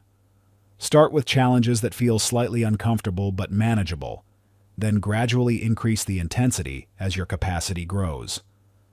The protocol involves 3 key elements: exposure, recovery, and reflection. Exposure is the controlled confrontation with discomfort, taking that cold shower, initiating that difficult conversation, or tackling that challenging task. Recovery is equally important. It's the period where your system integrates the experience and builds resilience. Reflection involves documenting both your resistance levels and actual outcomes, building evidence of your growing capacity. Your weekly discomfort challenge is designed to help you begin this process immediately. Choose one small but uncomfortable action to perform daily for the next week. This might be taking a 30-second cold shower, speaking up in meetings, or reaching out to someone you admire professionally. The key is to choose something that triggers noticeable resistance, but feels achievable. Each day, before taking action, rate your resistance level on a scale of 1 to 10. After completing the action, rate the actual difficulty of the experience. Keep a simple log of these numbers, along with any insights or observations.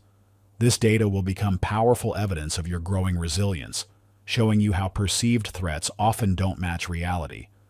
Remember, the goal isn't to eliminate discomfort. It's to build your capacity to take action despite it. Through strategic discomfort training, you're not just developing specific skills, you're rewiring your brain's fundamental approach to challenges. Each small victory over resistance builds the neural pathways that make future actions easier, creating an upward spiral of capability and confidence. Chapter 15. The Momentum Principle. Picture a simple physics demonstration I once witnessed in a high school classroom. 2 identical marbles were placed at the top of 2 seemingly identical ramps. The only difference? One ramp was angled just 1 degree lower than the other. As the marbles were released simultaneously, they began their journey similarly. But by the time they reached the bottom, the slight difference in angle had created a remarkable gap in their final positions, nearly 2 feet apart. This tiny initial difference in trajectory had compounded into a massive divergence in destination. This demonstration perfectly captures the story of Carlos, a freelancer who discovered the transformative power of what I call the momentum principle. Like many freelancers, Carlos had spent years stuck in the feast or famine cycle, constantly starting over with each new project. His breakthrough came when he realized that his approach to business growth mirrored those two marbles. Tiny, consistent adjustments in his daily actions could lead to exponential differences in outcomes. I used to think success required massive, dramatic changes, Carlo shared with me. But what actually transformed my business was implementing one small, consistent action each day. He began by spending just 15 minutes every morning reaching out to past clients, not with sales pitches, but with valuable insights or resources related to their industries. This tiny daily action seemed insignificant at first, like that 1-degree difference in the marble experiment. But within 3 months, something remarkable started happening. Those consistent touches led to repeat projects, which led to referrals, which led to larger opportunities. By month 6, he had hired his first employee. By month 12, he had a team of 5. And 18 months after implementing this simple daily practice, his one-person freelance operation had transformed into a thriving agency serving major brands. This brings us to what I call the momentum formula, a precise understanding of how small actions compound to create unstoppable forward motion. To truly grasp this concept, I turned to someone who has mastered it at the highest level: Oprah Winfrey. During our conversation about building her media empire, she shared a philosophy that perfectly encapsulates the momentum principle. "People often ask me about the moment everything changed," Oprah explained, expecting to hear about some dramatic breakthrough. But the truth is, there was no single moment. Success came from consistently taking what I call the next right move, focusing not on the ultimate destination, but on the immediate next step that would move me forward. She described how, even in the early days of her local Chicago talk show, she approached each day not with grand ambitions of building a media empire, but with a simple question: what's the next right move I can make right now? This approach, which might seem too simple to be powerful, actually aligns perfectly with the science of how momentum works in human behavior. Through years of studying high achievers and analyzing behavioral research, I've identified 4 distinct phases of momentum building that everyone must navigate: initiation, acceleration, breakthrough, and maintenance. Understanding these phases is crucial because each requires a different strategy and mindset. The initiation phase is where most people struggle because it's where resistance is highest and results are lowest. This is where you're like that marble at the very top of the ramp, requiring the most energy to get moving. During this phase, the key is to focus on actions so small they seem almost insignificant. Your brain's resistance mechanisms are highly sensitive at this stage, so any action that feels too big will trigger procrastination. The acceleration phase begins once you've established a consistent pattern of small actions. This is where the physics of momentum really kicks in. Each action becomes slightly easier than the last, and results begin to compound. During this phase, it's crucial to maintain consistency while gradually increasing the scope of your actions. The breakthrough phase is where exponential results start to appear. This is often where people experience what looks like overnight success to outside observers, even though it's actually the predictable result of consistent action over time. The challenge during this phase is not getting overwhelmed by the increasing opportunities and maintaining the fundamental behaviors that created the momentum. The maintenance phase is about sustaining momentum while adapting to new challenges that come with success. This is where many people falter, thinking they can ease up on the fundamental actions that got them there. The key is understanding that momentum requires constant feeding. You never graduate from the need for consistent action.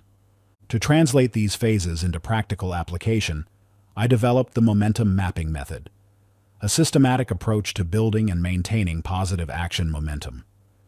No one demonstrates the power of this method better than Hannah Chen, a former chronic procrastinator who transformed herself into a successful author using these exact principles. The momentum mapping method works because it aligns with how our brains naturally build and maintain habits. It starts with creating a visual momentum map for your goal, identifying specific actions for each phase of the momentum journey. This map becomes your navigation tool, helping you understand exactly where you are in the process and what actions are appropriate for your current phase.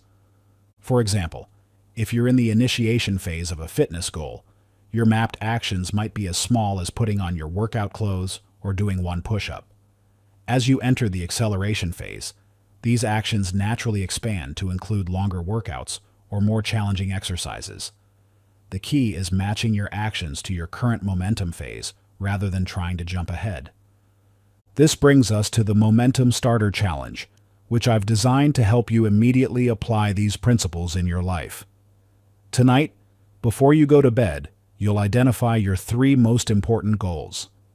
For each goal, you must take one tiny action, something so small it feels almost insignificant. Then, crucially, you'll plan and commit to your next action for tomorrow, creating a momentum bridge between today and tomorrow. This challenge works because it combines 3 key elements of momentum building: immediate action, no matter how small; future commitment, creating a pull toward your next step; and multiple goal alignment, building momentum across different areas simultaneously. The accompanying momentum tracker helps you visualize your progress over the next 5 days, reinforcing the connection between consistent action and growing momentum. Remember, like those marbles in the physics demonstration, tiny differences in your daily actions can lead to massive differences in your ultimate destination. The key is not the size of the actions you take, but the consistency with which you take them. By understanding and applying the momentum principle, you can transform any goal from a standing start into unstoppable forward motion. Chapter 16. From Planning to Doing. When I first heard Andrew's story, I was struck by a number that changed my entire perspective on the relationship between planning and action. Andrew, a talented marketing professional, had meticulously tracked his time while preparing to launch his consulting business. When he finally analyzed the data, the result was staggering. 127 hours spent on planning, creating spreadsheets, drafting proposals, designing logos, writing mission statements, and exactly 0 hours spent on actual execution. "I thought I was being thorough and professional," Andrew told me during our conversation. "I had convinced myself that each new planning session was essential preparation. The truth? I was hiding from real action behind a shield of sophisticated procrastination." What makes Andrew's story particularly powerful is what happened next. After this shocking realization, he completely reversed his approach. Instead of perfect plans, he focused on immediate action. The results were transformative. Within 18 months, he had launched and was successfully running 3 distinct business ventures, all in less time than he had previously spent planning just one. "The irony is that my businesses look nothing like my original plans," Andrew shared. "The market gave me feedback I could never have anticipated in the planning phase. My success came from being willing to act, learn, and adjust, not from having perfect plans." This brings us to what I call the planning paradox, a counterintuitive principle I've observed in studying thousands of successful entrepreneurs and professionals. The more time you spend planning, the less likely you are to take meaningful action. This happens because planning creates an illusion of progress, while actually increasing the psychological barrier to real action. To understand this principle more deeply, I turn to Reid Hoffman, the founder of LinkedIn and one of Silicon Valley's most successful entrepreneurs. During our discussion about execution versus planning, he shared the philosophy that helped him build multiple billion-dollar companies. "If you're not embarrassed by the first version of your product, you've launched too late." Most people don't realize that excessive planning is often fear in disguise, Hoffman explained. They think they're being responsible, but they're actually protecting themselves from the discomfort of imperfect action. What they don't understand is that the most valuable feedback comes from real-world interaction, not theoretical planning. Hoffman's approach reveals the first of 3 critical shifts needed to move from chronic planning to consistent execution. I call these the 3 reality principles. First is the feedback principle. Understanding that real-world feedback is infinitely more valuable than theoretical planning. When Hoffman launched LinkedIn, The first version was missing many features we now call essential. But by launching quickly and iterating based on user feedback, he was able to build something that actually served real needs rather than imagined ones.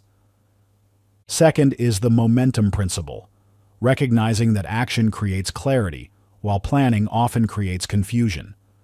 Each action you take provides real data and experience that makes your next decision clearer. In contrast, additional planning often introduces more variables and uncertainties. Third is the resource principle, acknowledging that time and energy spent planning are resources that could be invested in actual execution. This was the principle that transformed Andrew's approach. He realized that the 127 hours spent planning could have been used to acquire real clients and generate actual revenue.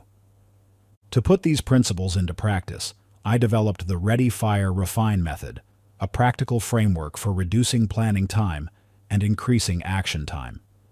No one demonstrates the power of this approach better than Victoria, a former perfectionist planner who transformed herself into a successful serial entrepreneur. When I first met Victoria, she had spent 2 years planning her first business venture, a healthy meal prep service. She had detailed business plans, marketing strategies, and financial projections. What she didn't have was a single customer or any real-world experience in her industry. I was trapped in what I now call the planning loop, Victoria told me. Each planning session revealed new potential problems, which led to more planning sessions to solve those theoretical problems. It was endless. Everything changed when Victoria implemented the Ready, Fire, Refine method. Instead of continuing to plan, she took 3 immediate actions. She prepared 10 meals in her home kitchen, offered them to friends for honest feedback, and created a simple Instagram post offering meal prep services to her local network. The results shocked me, she shared. Within 24 hours, I had my first paying customer. Within a week, I had learned more about what actually works than in 2 years of planning. Most importantly, I discovered that many of the problems I'd spent months planning for never actually materialized, while the real challenges were things I couldn't have anticipated. The Ready, Fire, Refine method works because it reverses the traditional planning-heavy approach. Instead of trying to anticipate every possible scenario, you start with minimum viable planning and learn through action. Here's how it breaks down. Ready means identifying the absolute minimum preparation needed to take your first meaningful action. For Victoria, this meant ensuring food safety basics and having enough ingredients for 10 meals. Nothing more. Fire means taking immediate action with what you have, even if it feels premature. This is where most people get stuck, waiting for more preparation. The key is to act before you feel ready. Refine means using real-world feedback to improve your approach. This is where the real planning happens, but it's based on actual experience rather than theoretical scenarios. Chapter 17. Building Unstoppable Action Habits. When I first met Ben Mitchell, he spread his monthly credit card statements across my desk with a look of bewildered frustration. Over the past year, he had spent an astounding $2,300 on productivity apps, planners, and organizational tools. There were subscriptions to task management platforms, premium versions of time-tracking apps, and even a $200 ultimate productivity planner imported from Japan. Yet as he pointed to his actual output metrics, a disturbing trend emerged. His productivity had steadily decreased despite these increasing investments.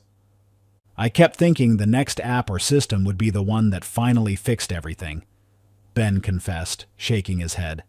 What I didn't realize was that I was trying to buy my way out of a habit problem. Ben's breakthrough came from an unexpected source. After his credit card company flagged his spending pattern as potentially problematic, he decided to go cold turkey on productivity purchases.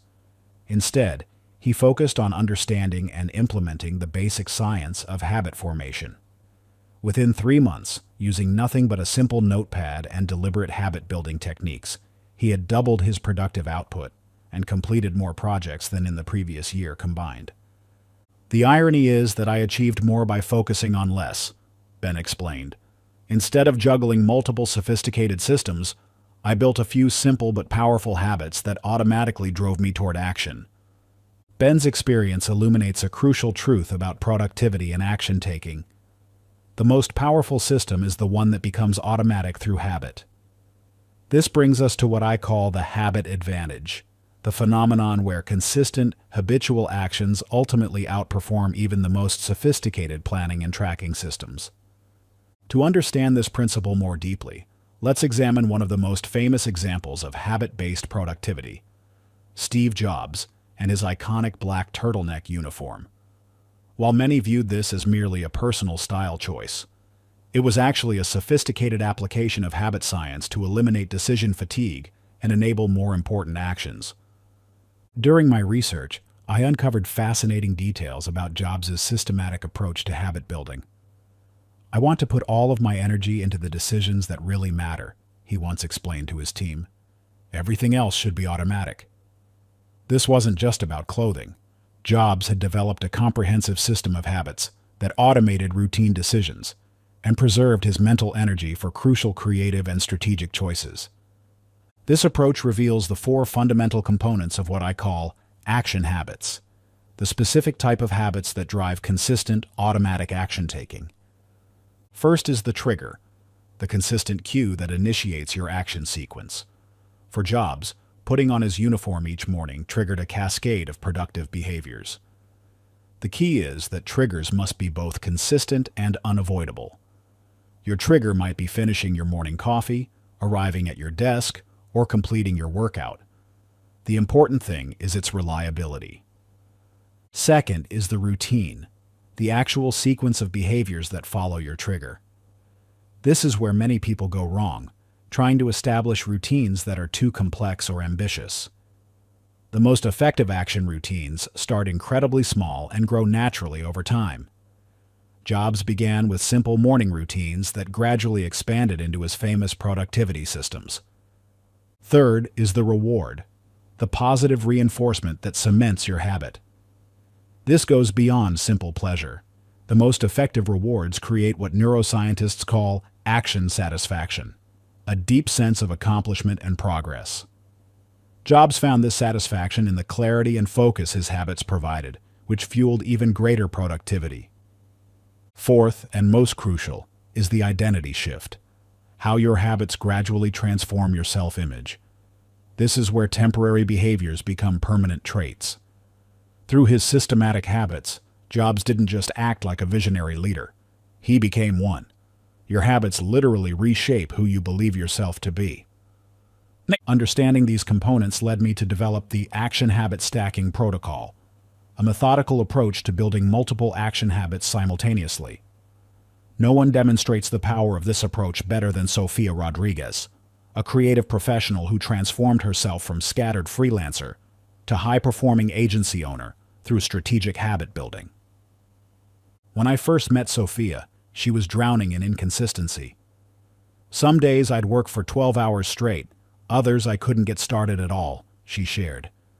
"I had no reliable system for taking action. Everything depended on how I felt that day." Through implementing the action habit stacking protocol, Sofia discovered how to build reliable action patterns that operated independently of her emotional state. She started with a single keystone habit, checking her project board every morning before opening her email. This simple action triggered a cascade of productive behaviors that gradually became automatic. "The magic happened when I stopped thinking about what to do next," Sofia explained. "My habits created a natural flow from one action to another. I no longer had to motivate myself. The actions just happened." Sofia's experience reveals the true power of action habit stacking. Each habit becomes a natural trigger for the next, creating an unstoppable chain of productive actions. Here's how she built her stack. Her morning project board review, Habit 1, naturally led to identifying her 3 most important tasks. Habit 2. This clarity made it easy to block out her first 2 hours for focused work. Habit 3, which created momentum for client communications. Habit 4. By day's end, she had established 7 interlocking habits that drove consistent action without requiring constant decision-making. The results were remarkable. Within 6 months, Sophia had tripled her client base and launched her own agency. More importantly, she had developed a sustainable system for consistent action that didn't depend on motivation or external tools. The biggest change wasn't in what I was doing, but in who I became, Sophia reflected. I transformed from someone who struggled with consistency into someone who simply takes action as naturally as breathing. This brings us to the most critical aspect of building action habits: understanding the difference between habit installation and habit integration. Installation is about establishing the basic behavior pattern. Integration is about making that pattern part of your identity. The key to successful integration lies in what I call the 21-90 rule. It takes 21 days to install a habit, but 90 days to integrate it into your identity. This isn't just about repetition. It's about allowing enough time for your self-image to align with your new behaviors. This understanding led to the development of the 21-90 Action Plan, a structured approach to building lasting action habits. The plan begins with selecting one keystone action habit to practice for 21 days, followed by a 90-day expansion phase where this habit becomes the foundation for broader behavior change. For example, if your keystone habit is review goals before checking phone in the morning, the first 21 days focus solely on cementing this behavior. During the following 90 days, you gradually build additional habits that naturally flow from this foundation, perhaps adding morning planning, priority setting, or focused work blocks. The key is to start small, but think long-term. Your initial habit might seem almost trivially simple, but its power lies in its reliability. As Sophia discovered, it's better to have one small habit that you perform with 100% consistency than several larger ones that you implement sporadically. Chapter 18. The Art of Starting Poorly. When I first encountered Leonardo da Vinci's notebooks at the Victoria and Albert Museum in London, what struck me wasn't their brilliance, it was their messiness. Contrary to what many might expect, these weren't pristine manuscripts of perfectly rendered ideas. They were chaotic, filled with half-finished sketches, crossed-out calculations, and rough drafts that looked nothing like his final masterpieces. In one corner, an anatomical drawing was barely recognizable. In another, mathematical equations trailed off into illegible scribbles. This revelation perfectly mirrors the story of Derek, who spent 3 years preparing to launch his YouTube channel. I had everything planned out, he told me during our chat. The perfect camera setup, professional lighting, scripted content, but I never pressed record. Derek had fallen into what I called the perfection trap, the belief that everything needs to be flawless before we can begin. His breakthrough came from an unexpected source, a corrupted hard drive that destroyed months of his carefully prepared content. I was devastated, Derek recalled. But then something strange happened. With all my perfect content gone, I felt strangely liberated. That afternoon, I grabbed my phone, recorded a rough video about losing all my content, and finally hit upload. That imperfect first video, shot on a smartphone with poor lighting and no script, became the foundation of what is now a channel with over 1 million subscribers. Looking back, the technical quality was terrible, Derek laughed. But it had something my perfect plans never did. It actually existed. This paradox, that imperfect action beats perfect inaction, lies at the heart of what I call strategic imperfection. It's a principle that challenges everything we've been taught about striving for excellence, yet it's backed by both historical evidence and modern neuroscience. No one exemplifies this principle better than J.K. Rowling, who granted me unprecedented access to her early Potter drafts during my research. What I discovered was astounding. The first draft of Philosopher's Stone was remarkably rough. Characters appeared and disappeared without explanation, plot holes abounded, and entire sections were crossed out with furious scribbles. If I'd waited until I felt ready to write the perfect draft, Rowling shared, Harry Potter would still be stuck in my head instead of on bookshelves. She revealed how her early drafts were so rough that she sometimes couldn't even read her own handwriting. but each messy page was a step forward. Perfect planning is still just planning. Imperfect action is progress. This insight leads us to a fascinating discovery about how our brains process action and perfection. Neuroscience research shows that our perfection-seeking tendencies actually stem from an ancient survival mechanism: the brain's desire to avoid waste of resources on potentially unsuccessful ventures. In our ancestors' world, where resources were scarce, this made perfect sense. In our modern world of abundant opportunities, it's become a liability. Through extensive research and interviews with high performers across various fields, I've identified what I call the perfection paralysis loop, a three-stage cycle that traps talented people in perpetual preparation. Stage 1 is idealization, where we envision a perfect version of our project or goal. This feels productive because we're engaging with our ambition, but it's actually setting us up for paralysis. Stage 2 is comparison, where we measure our current capabilities against this idealized version. This inevitably reveals a gap between where we are and where we think we need to be. Stage 3 is delay, where we convince ourselves we need more preparation, tools, or skills before we can begin.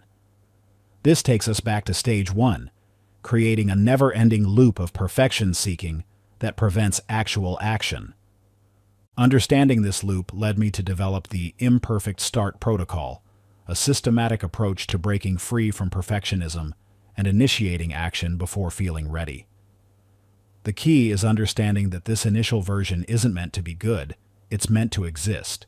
Its purpose isn't to achieve perfection, but to break the paralysis of planning and create something tangible that can be improved upon. This understanding led to the development of the Bad First Draft Challenge, a structured approach to embracing imperfect starts. The challenge is simple but powerful. Take something you've been postponing due to perfectionism, and give yourself exactly 30 minutes to create the worst possible version of it. The rules are straightforward. Choose a project you've been delaying. Set a timer for 30 minutes. Create the roughest, messiest version possible. No editing allowed during the creation process. It must be completed when the timer ends, regardless of quality. The power of this challenge lies in its deliberate embrace of imperfection. By making bad your goal, you short-circuit the perfection-seeking tendencies that typically cause paralysis. More importantly, you end up with something tangible, a starting point that can be improved upon. I've seen this challenge transform countless lives, from entrepreneurs who finally launched their businesses to artists who broke through creative blocks. The key insight participants consistently report is that the relief of simply starting, even poorly, provides momentum that no amount of perfect planning can match. Remember, Leonardo da Vinci's notebooks weren't messy because he lacked skill. They were messy because he understood that perfection emerges through iteration, not preparation. His rough sketches were necessary steps toward his masterpieces, just as your imperfect starts are necessary steps toward your goals. Your task now is to embrace this principle through the Bad First Draft Challenge. Choose something you've been postponing, whether it's a business plan, creative project, or personal goal, and commit to creating an intentionally imperfect version in just 30 minutes. Make it messy, make it rough, make it bad, but most importantly, make it exist. Chapter 19. Pressure Flipping. When I first met Daniel Negreanu at a Las Vegas coffee shop, he didn't look like someone who had just lost $2 million in a high-stakes poker tournament. Instead, he was smiling, completely at ease, as he shared the story of how that devastating loss had led to his greatest breakthrough in professional poker. "I used to think pressure was the enemy," he explained, stirring his coffee thoughtfully. "Every big hand felt like it was crushing me. Then I discovered something that changed everything. The pressure wasn't the problem. My relationship with it was." Daniel's journey from freezing under pressure to thriving in it began with a peculiar observation. During a particularly tense tournament, he noticed that while most players became more conservative under pressure, a few seemed to become more alive, more focused, more effective. These players weren't just tolerating pressure, they were using it. This observation led him to develop what he called his pressure advantage strategy, which ultimately helped him win his first major tournament just 3 months later. The funny thing is, Daniel shared, the pressure didn't decrease. If anything, it increased. But instead of fighting it, I learned to flip it. Every time I felt that familiar tightness in my chest, instead of thinking, I'm stressed, I would think, I'm charging up. It sounds simple, but it completely transformed my game. This revelation brings us to one of the most powerful concepts in performance psychology: pressure flipping. It's a revolutionary approach that transforms pressure from a paralyzing force into a catalyst for action. While most traditional advice focuses on reducing or managing pressure, pressure flipping takes a radically different approach. It teaches you to harness pressure as a performance enhancer. No one exemplifies this principle better than Michael Jordan, whose insights into pressure management have profoundly influenced my understanding of peak performance. During our extensive conversations about his famous clutch moments, Jordan revealed something surprising. I never tried to calm down in pressure situations, he explained. Instead, I got excited. When everyone else was trying to stay cool, I was heating up. That's when I played my best basketball. Jordan's approach wasn't just psychological. It was backed by his deliberate practice of what he called pressure conditioning. He would intentionally create high-pressure situations during practice, often raising the stakes by making bold public declarations about his performance. People thought I was being arrogant, he chuckled. But I was actually training my pressure response. Every time I called my shot, I was teaching my brain to associate pressure with opportunity. This leads us to a fascinating discovery about the neuroscience of pressure response. Recent research has shown that physiologically, the symptoms of anxiety and excitement are nearly identical. Elevated heart rate, increased alertness, heightened sensory awareness. The only difference is how our brain interprets these signals. This insight forms the foundation of what I call the 3-step pressure flipping formula.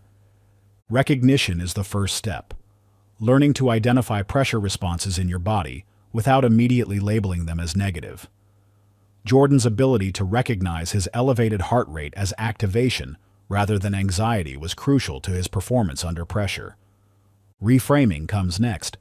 Consciously choosing to interpret these physiological signals as preparation for peak performance rather than signs of impending failure. This is where Daniel's charging up mindset proved so powerful in poker. Reinforcement is the final step, actively seeking out and creating pressure situations to practice your new response pattern. This is what set Jordan apart, his deliberate cultivation of high-pressure scenarios during practice. Understanding these principles led me to develop the pressure activation method, a systematic approach to transforming pressure from enemy to ally. No one demonstrates the power of this method better than Leah Chen, a former anxiety-prone product manager who became a successful startup founder by mastering pressure flipping. When I first met Leah, she was struggling with what she called pressure paralysis, freezing completely when facing important decisions or presentations. I had all the skills, all the knowledge, she explained. But the moment pressure hit, I'd shut down. I was watching opportunities slip away because I couldn't perform when it mattered most. Through implementing the pressure activation method, Leah discovered how to transform her pressure response from paralysis to power. Instead of avoiding pressure situations, she began deliberately seeking them out, starting with small challenges and gradually increasing the stakes. I started with low-risk presentations to small groups, she shared. Each time I felt the pressure rising, I would tell myself, this is my power charging up, just like plugging in a device to charge. The results were remarkable. Within 6 months, Leah had not only overcome her pressure paralysis, but had developed what she called her pressure advantage. She used this new relationship with pressure to pitch her startup idea to major investors, securing $2 million in seed funding.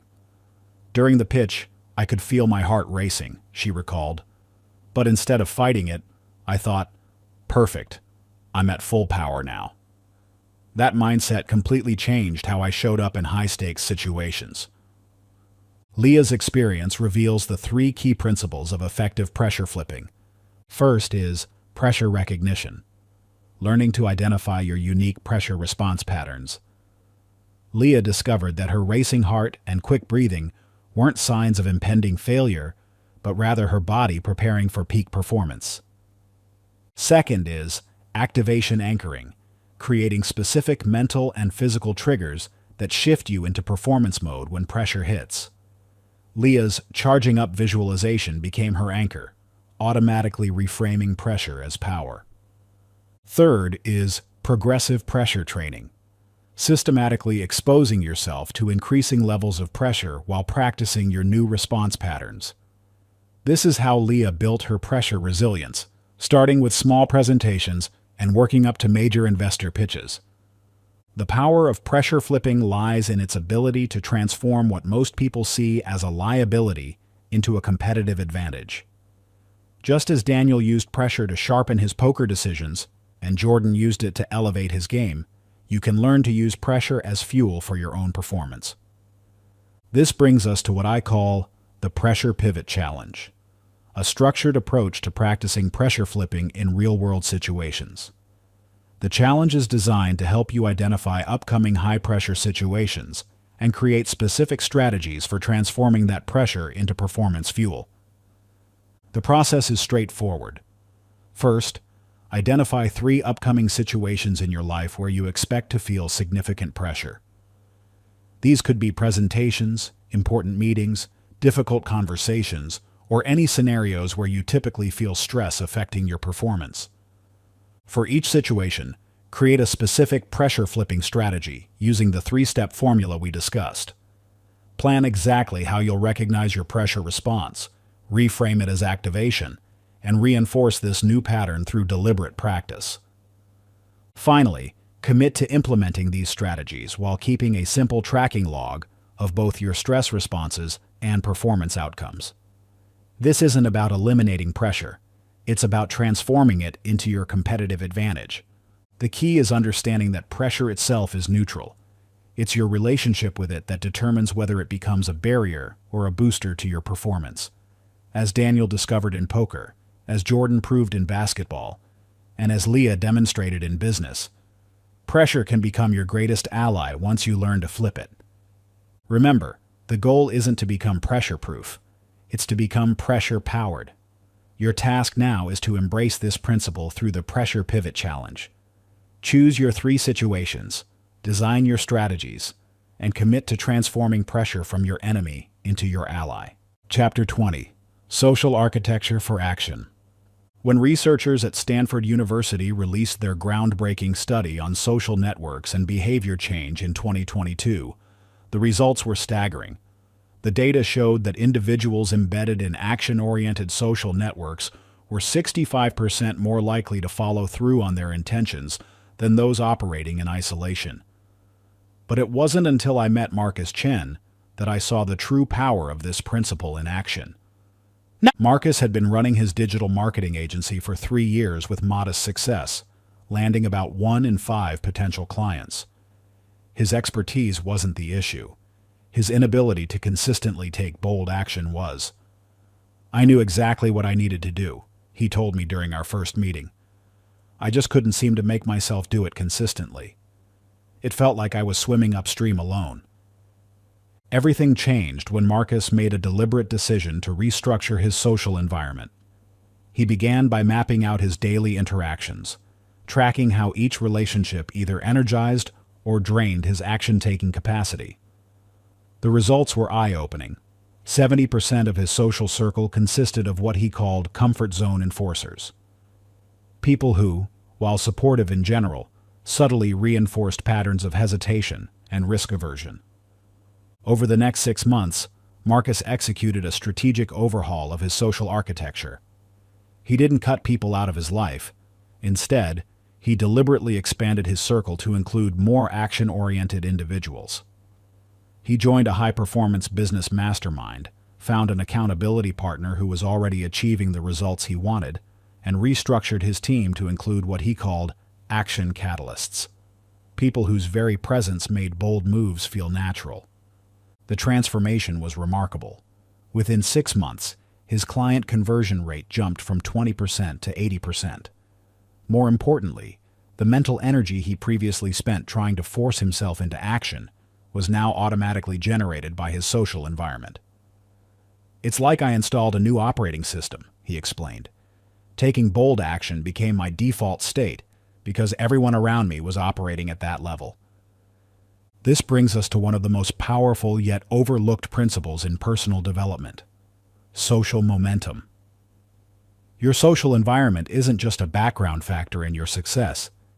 It's an active force that either propels you forward or holds you back. Think of it as a psychological ecosystem that shapes your actions more powerfully than willpower ever could. The power of social architecture lies in its ability to transform action-taking from a willpower challenge into a natural outcome of your environment. This brings us to what I call the Action Alliance Plan, a structured approach to building your own action-catalyzing social network. The process begins with identifying 3 potential action partners, people who are either already achieving the kinds of results you want or are equally committed to making significant progress. These partners should complement your goals and working style while operating at a level that slightly stretches your current capabilities. Think of it as finding your action accelerators, people whose very presence in your life will make bold moves feel more natural and necessary. For each potential partner, you'll create a specific outreach and engagement strategy. This isn't about casual networking. It's about building meaningful relationships focused on mutual growth and accountability.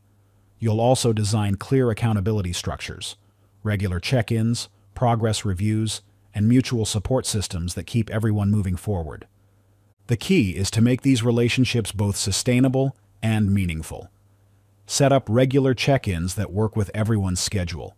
Create clear expectations for how you'll support each other, and establish metrics for tracking mutual progress. Remember, the goal isn't just to have accountability partners. It's to build a network that naturally generates momentum and action. The final step is implementing what I call momentum maintenance, regular reviews and adjustments to ensure your social architecture continues to serve your growth. This might mean upgrading certain relationships, adjusting accountability structures, or expanding your network as your goals evolve. Remember, your social environment is either elevating your action standards or enforcing your comfort zone. There is no neutral ground. Your task now is to begin consciously designing a social architecture that pulls you forward into consistent, powerful action. Start with your Action Alliance Plan today. Identify your 3 potential action partners, reach out to initiate these relationships, and begin building the social infrastructure that will make your success inevitable. Your future self will thank you for creating an environment where taking bold action isn't just possible, it's automatic. Chapter 21: Recovery and Reset Protocols. When Sarah Henderson stepped onto the Olympic podium to receive her gold medal in track and field, few knew that her journey to victory began with what seemed like defeat. As her coach shared with me during our extensive interview, Sarah had been pushing herself relentlessly, training harder and longer than any of her competitors. Yet her performance wasn't improving. In fact, it was declining. The turning point came during a mandatory 2-week break due to a minor injury. "Something strange happened during that forced rest," Sarah explained. "When I returned to training, not only had I not lost ground, I was actually performing better. It completely challenged everything I thought I knew about sustained achievement." This revelation led Sarah to completely redesign her approach to training and performance, incorporating strategic recovery periods that ultimately became the cornerstone of her gold medal-winning strategy. Sarah's experience illuminates one of the most counterintuitive principles of sustained action-taking: the crucial role of strategic recovery. In our action-obsessed culture, we often view rest as weakness and recovery as lost time. This fundamental misunderstanding leads countless high achievers into the trap of continuous action without renewal, a pattern that inevitably results in diminished performance and eventual burnout. This brings us to the concept of the action recovery cycle, a revolutionary framework that explains why strategic rest periods actually accelerate progress rather than impede it. To understand this principle more deeply, I turned to someone who learned its importance the hard way: Arianna Huffington, founder of the Huffington Post and Thrive Global. Huffington once shared how her own collapse from exhaustion became the catalyst for understanding the vital role of recovery in sustained performance. "I had bought into the delusion that burnout was the price we must pay for success," she told me. "It took literally hitting the ground from exhaustion, breaking my cheekbone on my desk, to realize that this was a dangerous myth."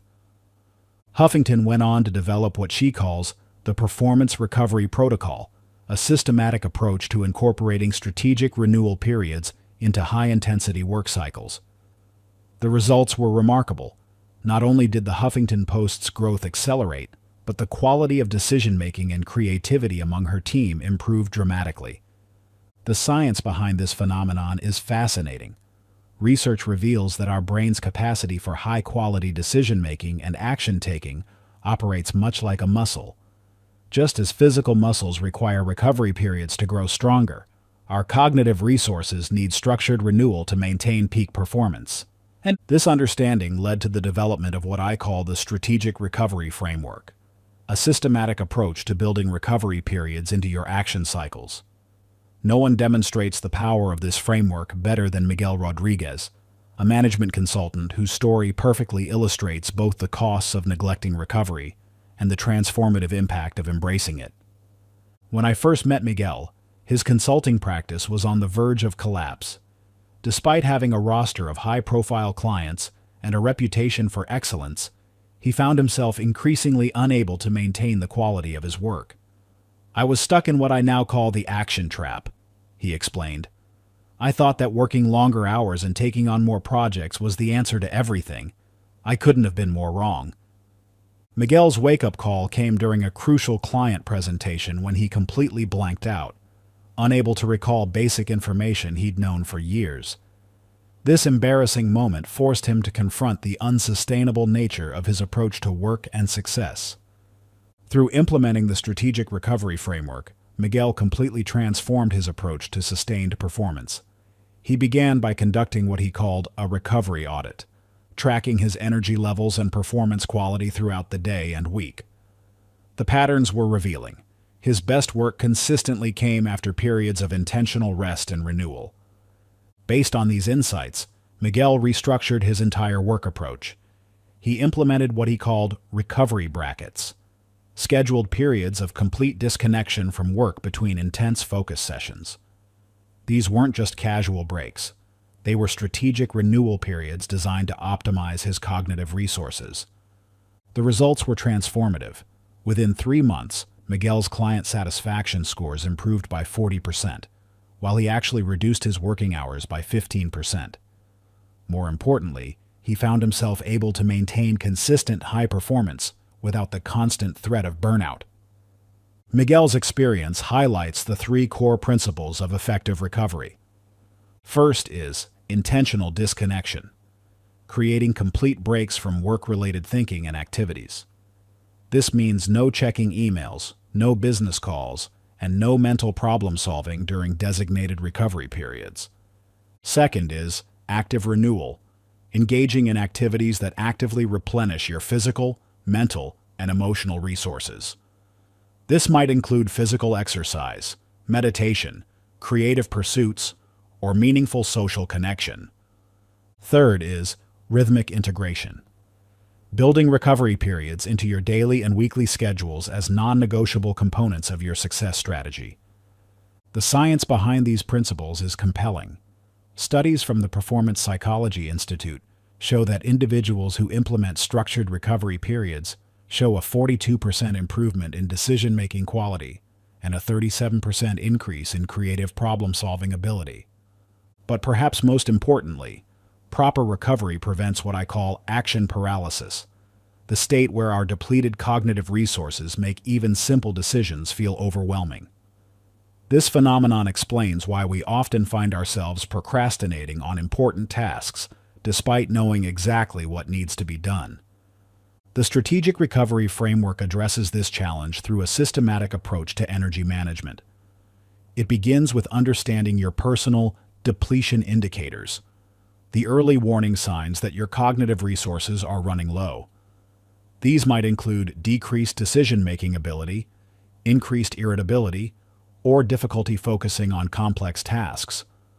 Once you've identified these indicators, the framework helps you design custom recovery protocols tailored to your specific needs and circumstances.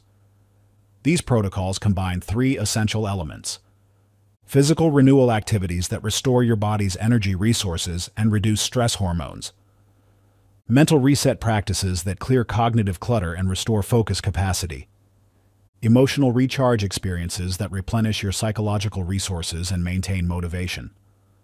For Miguel, this meant implementing a specific set of recovery practices: a 20-minute meditation session between client meetings, a midday workout 3 times per week, and complete digital disconnection during dinner with his family. These weren't just breaks, they were strategic investments in his performance capacity. The framework also introduces the concept of recovery stacking, combining different types of renewal activities to maximize their impact in limited time. For example, a brisk walk in nature while listening to inspiring music combines physical, mental, and emotional renewal in a single activity. This brings us to the personal reset ritual, a daily practice that integrates these principles into a practical, sustainable format. The key is to design a 15-minute renewal routine that you can consistently implement, even on your busiest days. Think of this ritual as your personal reset button, a way to clear the mental and emotional debris that accumulates throughout the day and restore your capacity for focused action. The ritual should combine elements that address your physical, mental, and emotional renewal needs. Over the next week, I want you to experiment with different combinations of recovery activities to find what works best for you. Keep a simple journal noting how each variation affects your energy levels and action-taking capacity. Pay particular attention to how different activities impact your ability to make decisions and take decisive action. Remember, the goal isn't to find the perfect routine, but rather to develop a sustainable practice that you can consistently implement. Your personal reset ritual might include deep breathing exercises, brief meditation, gentle stretching, or even just sitting quietly with a cup of tea. What matters is that it provides genuine renewal rather than mere distraction. Document your observations about how different combinations affect your energy levels and action-taking capacity throughout the day. Notice which activities leave you feeling genuinely refreshed and which might actually be depleting. This data will help you refine your ritual into a powerful tool for maintaining consistent high performance. The key is to approach this experiment with curiosity rather than pressure. There's no single right way to recover. What matters is finding the combination that works best for you and your unique circumstances. The only requirement is that your chosen activities provide genuine renewal rather than mere distraction. Chapter 22. Action in the Face of Fear. Jamie stood at the front of the boardroom, his heart pounding so hard he could feel it in his throat. 20 pairs of eyes stared back at him, including those of the entire executive team. This presentation would either launch his career to new heights or become a cautionary tale shared in hushed whispers around the water cooler. As his hands trembled slightly while reaching for the presentation remote, something unexpected happened. A moment of clarity that would transform not just this presentation, but his entire approach to fear and action. Instead of fighting against the surge of adrenaline coursing through his body, Jamie made a conscious decision to view these physical sensations differently. I realized in that moment that what I was interpreting as fear was actually my body's way of preparing me for peak performance, he later shared with me during our extensive interview. The same symptoms I'd always seen as warnings to retreat were actually my body's way of saying, "This matters, and I'm getting you ready." This shift in perspective led to what Jamie calls his fear partnership approach, a fundamental reframing that would propel him from middle management to chief strategy officer within just 2 years. More importantly, it revealed a crucial truth about the relationship between fear and action that most people never discover. This brings us to the fear integration method, a revolutionary approach to understanding and harnessing fear as a catalyst for action rather than an obstacle to it. To truly understand this method's power, I turn to someone who has made facing fear an art form, Will Smith. During our in-depth conversations about fear and performance, Smith shared a profound insight about his approach to fear in career-defining moments. "People think I'm fearless, but that's not true at all," he told me. "What I've learned is that fear is actually trying to help you. It's like a coach screaming from the sidelines, loud and intense, but ultimately trying to prepare you for victory." Smith went on to describe what he calls his fear-jumping technique, which he used when deciding to take on the role of Muhammad Ali, a decision that terrified him precisely because it mattered so much. "I realized that the size of the fear usually correlates with the size of the opportunity," he explained. "Instead of waiting for the fear to go away, I learned to use it as a compass, pointing toward what I needed to do next." This insight leads us to understand the three distinct types of action-blocking fear that most people encounter: performance fear, identity fear, and success fear. Each operates differently and requires a specific approach to transform it from obstacle to ally. Performance fear is the most common and easily recognized. It's the fear of not being good enough, of failing publicly, of falling short of expectations. This is what Jamie faced in that boardroom, and what most people feel before any significant performance moment. Identity fear runs deeper. It's the fear that taking certain actions will conflict with who we think we are or how others see us. This is what holds back the corporate executive from starting their own business, or the analytical professional from pursuing a creative passion. Success fear is perhaps the most insidious because it's often disguised as something else. It's the fear of what might happen if we actually succeed, of the responsibilities and changes that come with achievement. This fear often manifests as self-sabotage, just when success is within reach. Understanding these distinctions is crucial because each type of fear requires a different integration approach. This is where the fear-to-fuel framework comes in, a systematic approach to converting fear energy into action power. No one demonstrates the effectiveness of this framework better than Alice Chen, a former anxiety-ridden professional whose story perfectly illustrates the transformation possible through fear integration. When I first met Alice, she was a brilliant marketing strategist who could barely speak up in team meetings, let alone present to clients. Her fear of public speaking was so severe that she'd turned down multiple promotions to avoid presentation responsibilities. "I thought I was just born this way," Alice told me. "I'd read all the standard advice about imagining the audience in their underwear or practicing in front of a mirror, but none of it addressed the real issue. I was treating fear as an enemy to be defeated rather than a resource to be harnessed."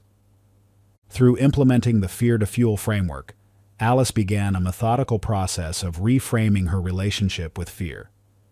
She started by learning to recognize fear's physical signatures in her body: the raised heart rate, the shallow breathing, the trembling hands, not as warning signs, but as her body's way of mobilizing energy for important action. The framework helped her identify which type of fear was actually driving her resistance to public speaking.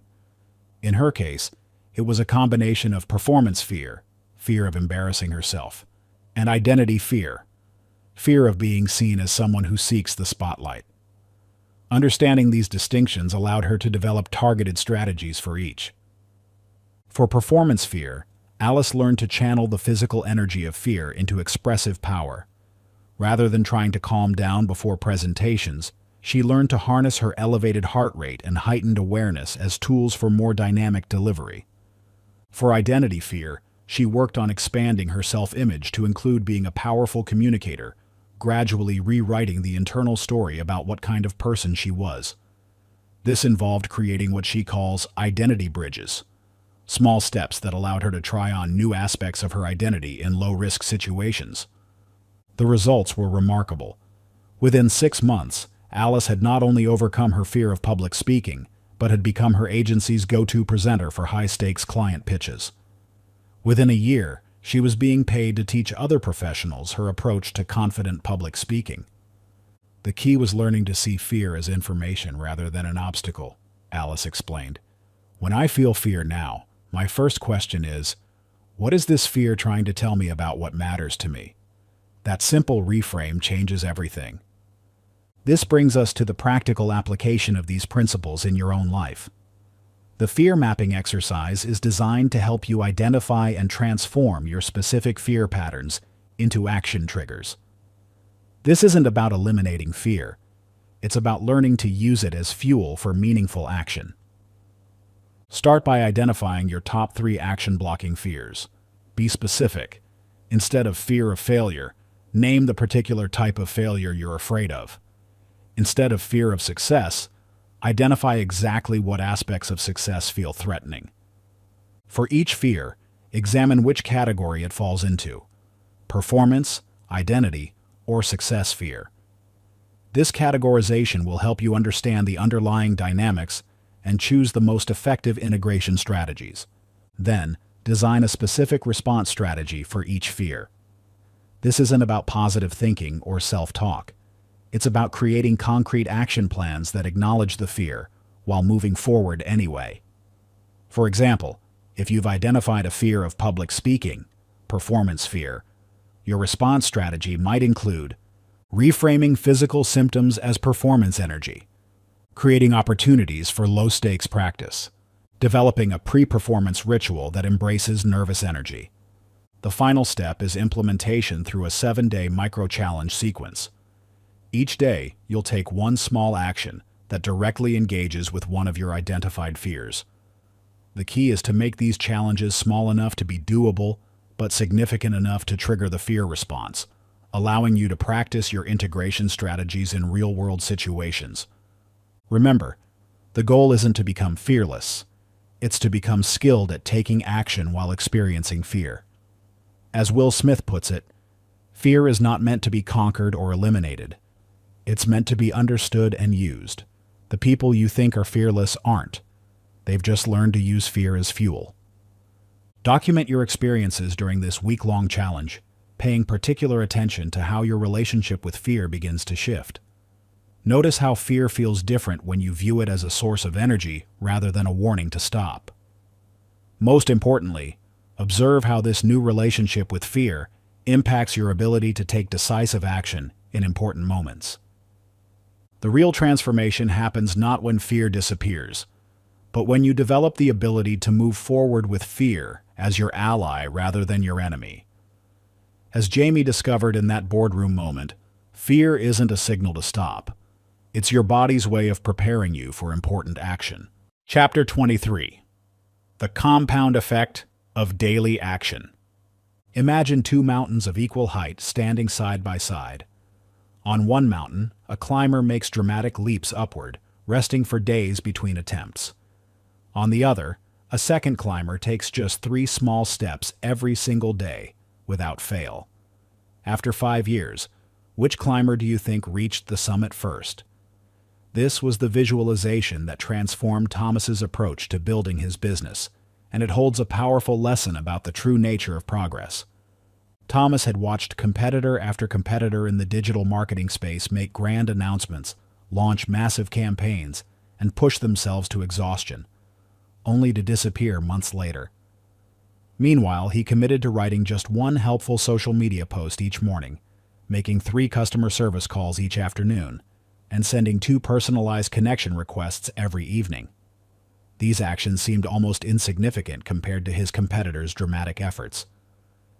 People actually made fun of me at first, Thomas shared during our extensive interview.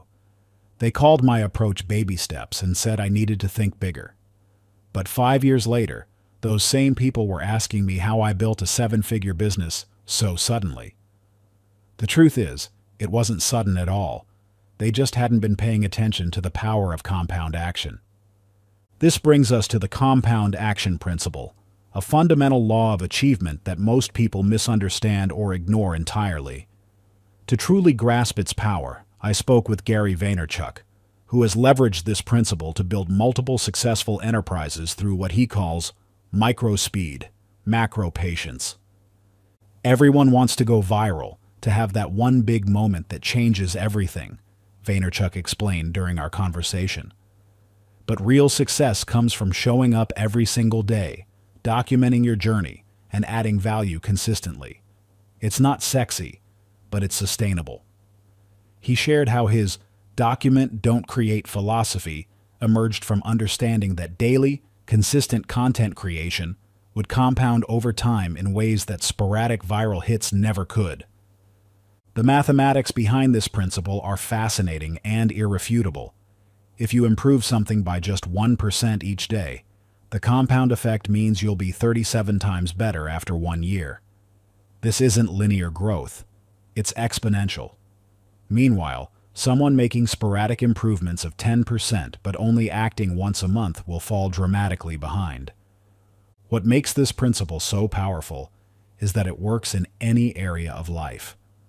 Whether you're building a business, developing a skill, or transforming your health, the compound effect of daily action will always outperform sporadic effort, no matter how intense those sporadic efforts might be. This brings us to the daily action minimum, DAM protocol, a practical framework for harnessing the power of compound action in your own life. The key insight behind DAM is that consistency matters far more than intensity. It's better to do something small every day than something big once in a while.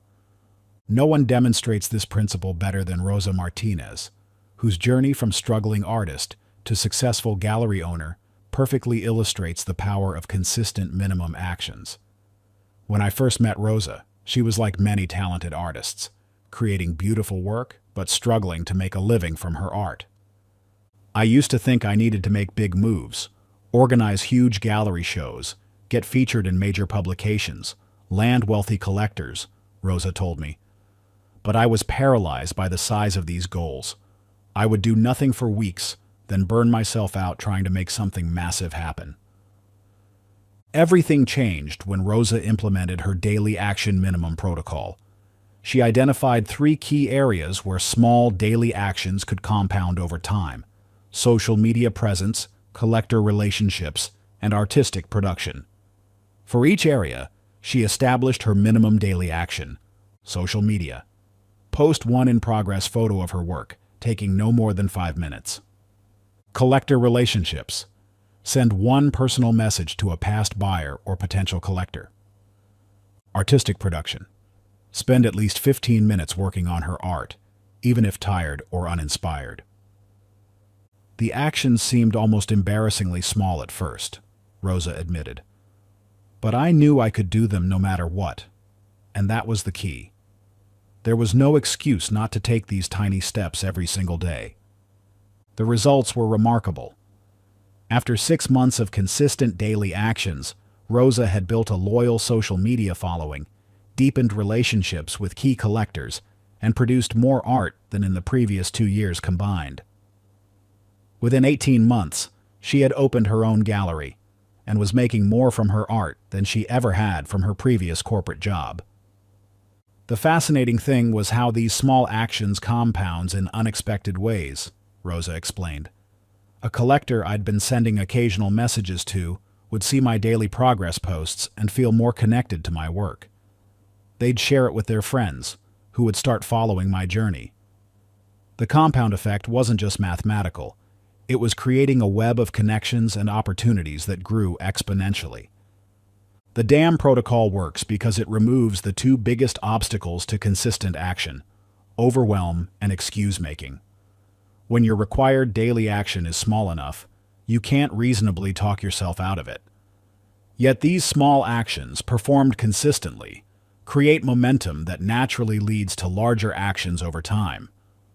This is where most people go wrong. They try to start too big. They set daily minimums that sound good but prove unsustainable. The key is to make your DAM so small that it feels almost insignificant. Remember, you can always do more, but your minimum must be small enough to maintain even on your worst days. The protocol involves 3 key steps. First, identify the core areas where daily action will create compound effects over time. These should be areas directly connected to your most important goals. Second, Establish your daily action minimum for each area. This must be small enough to be doable under any circumstances. If you're not absolutely certain you can maintain it daily, make it smaller. Third, create a simple tracking system that takes no more than 30 seconds to maintain. Complexity is the enemy of consistency. This brings us to the practical application of these principles in your own life through the 30-day compound action plan. This is not about making dramatic changes or setting ambitious goals. Instead, it's about establishing the minimum daily actions that will compound over time to create extraordinary results. Begin by identifying 3 key areas in your life where the compound effect of daily action could create significant change. For each area, define a daily action minimum that feels almost too easy. Remember Rose's approach. The actions should seem almost embarrassingly small. Your tracking system should be as simple as possible.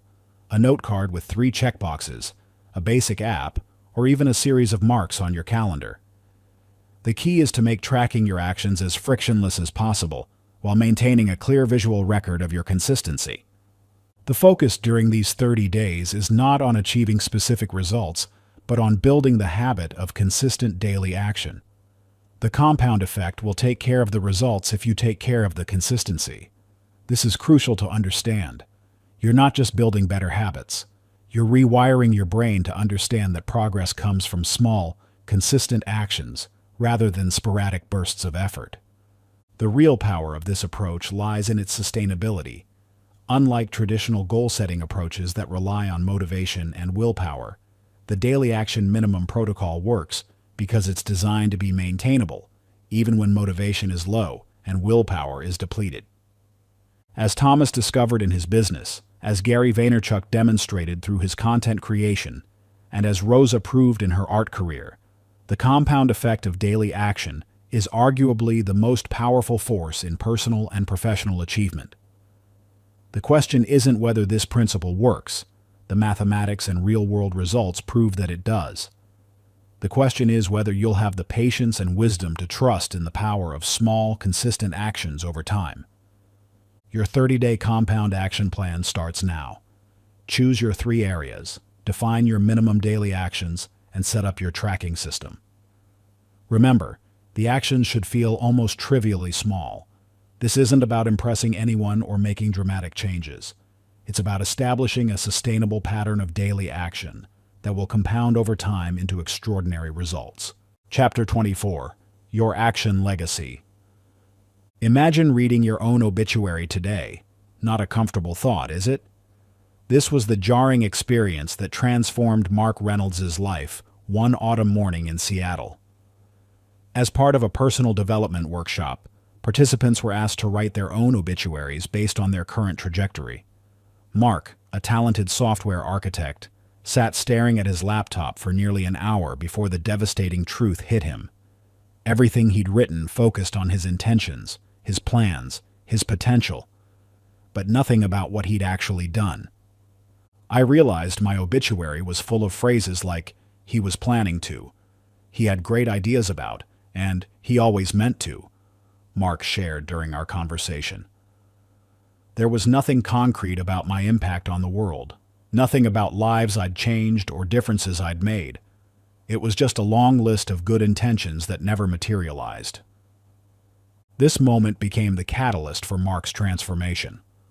Over the next 18 months, he would completely reimagine his approach to life and legacy, shifting from someone known for his brilliant plans to someone celebrated for his decisive action and tangible impact.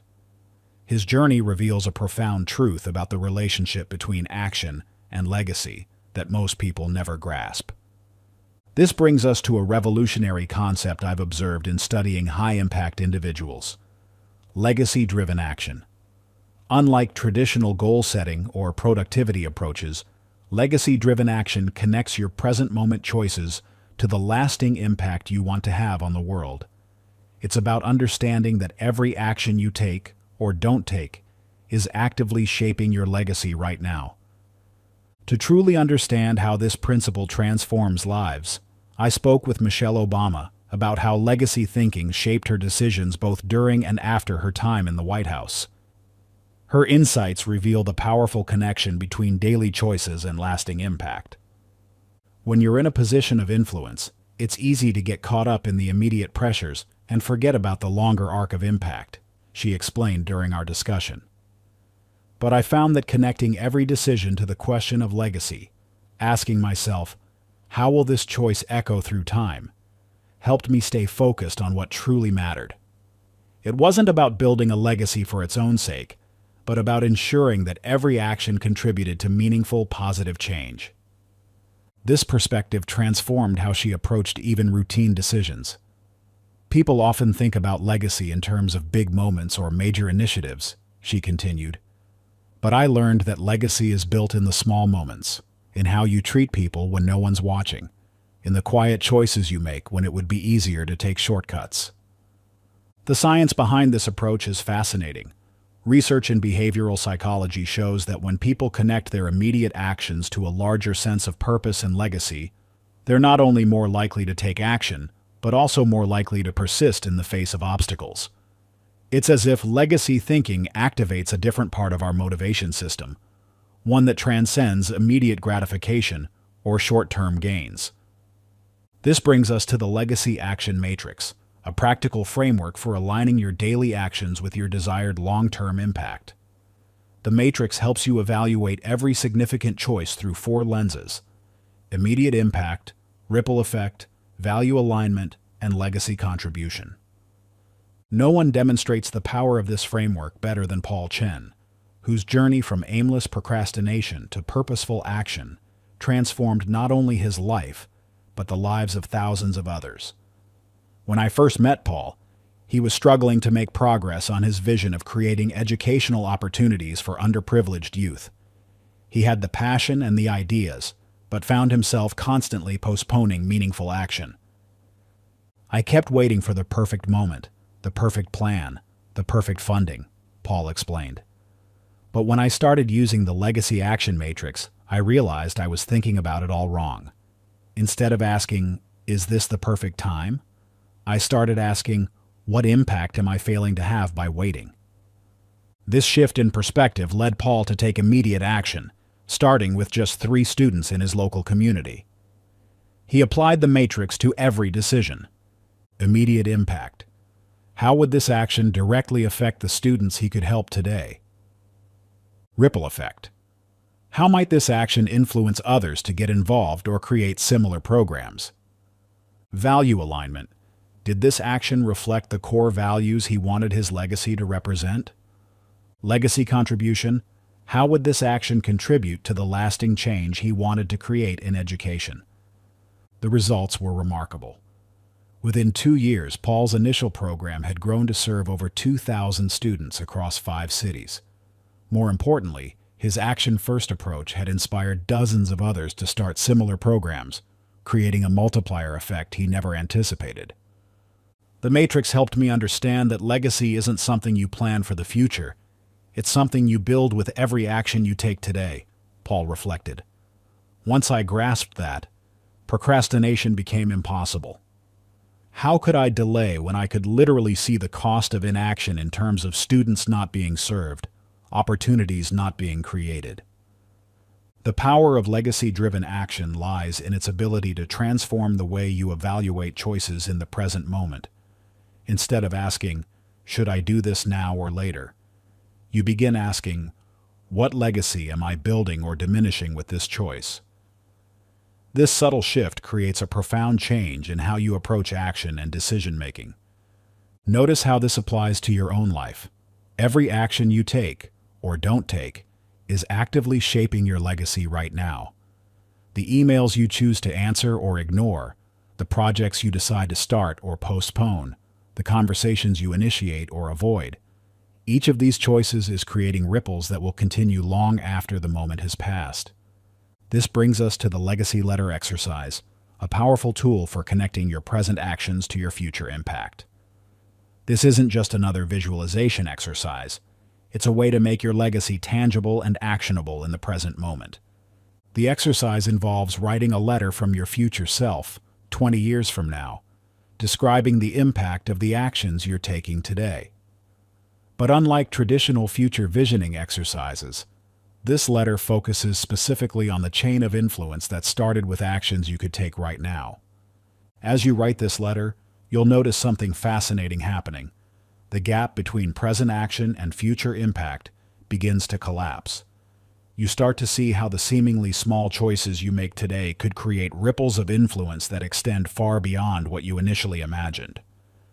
This exercise is particularly powerful because it makes abstract concepts like legacy and long-term impact concrete and immediate. It helps you understand that your legacy isn't something that begins at the end of your life.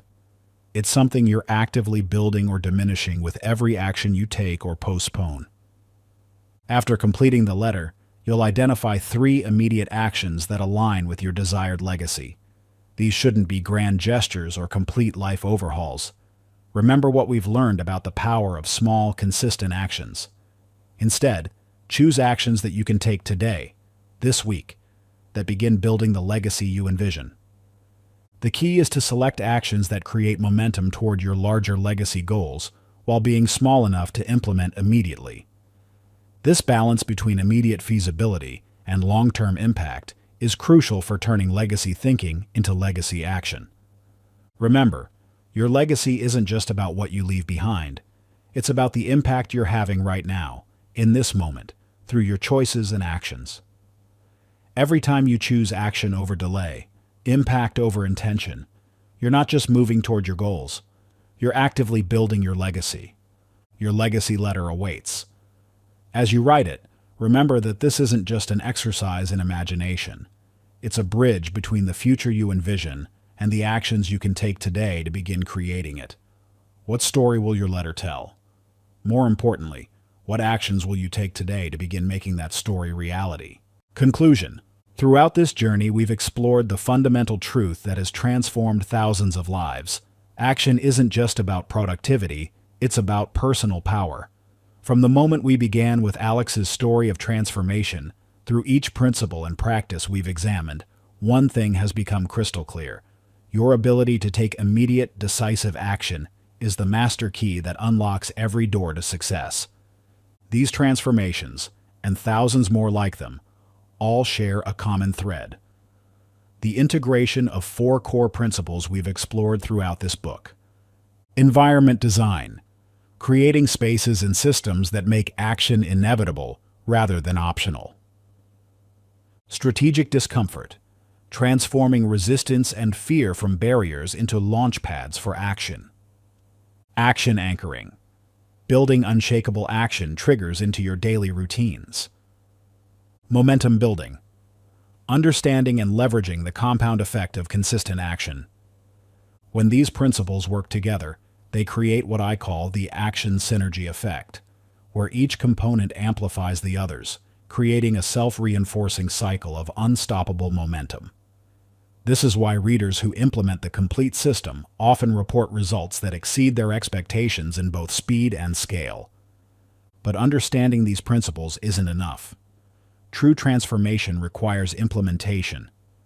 But perhaps the most telling statistic is this: 89% of participants reported that their biggest regret was not starting the challenge sooner. They realized that every day they waited to begin was a day they could have been building momentum toward their goals. This brings us to the most important moment in your journey, right now. You've learned the principles that have transformed thousands of lives. You understand the science behind why they work. You have a structured program to guide your implementation. The only remaining variable is you. You now hold the blueprint that thousands have used to transform from chronic procrastinators into unstoppable action takers.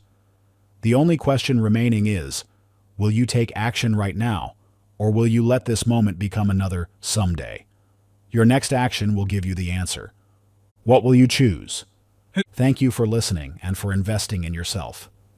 I believe in you. Your potential is endless. Now go out there and create the life you deserve.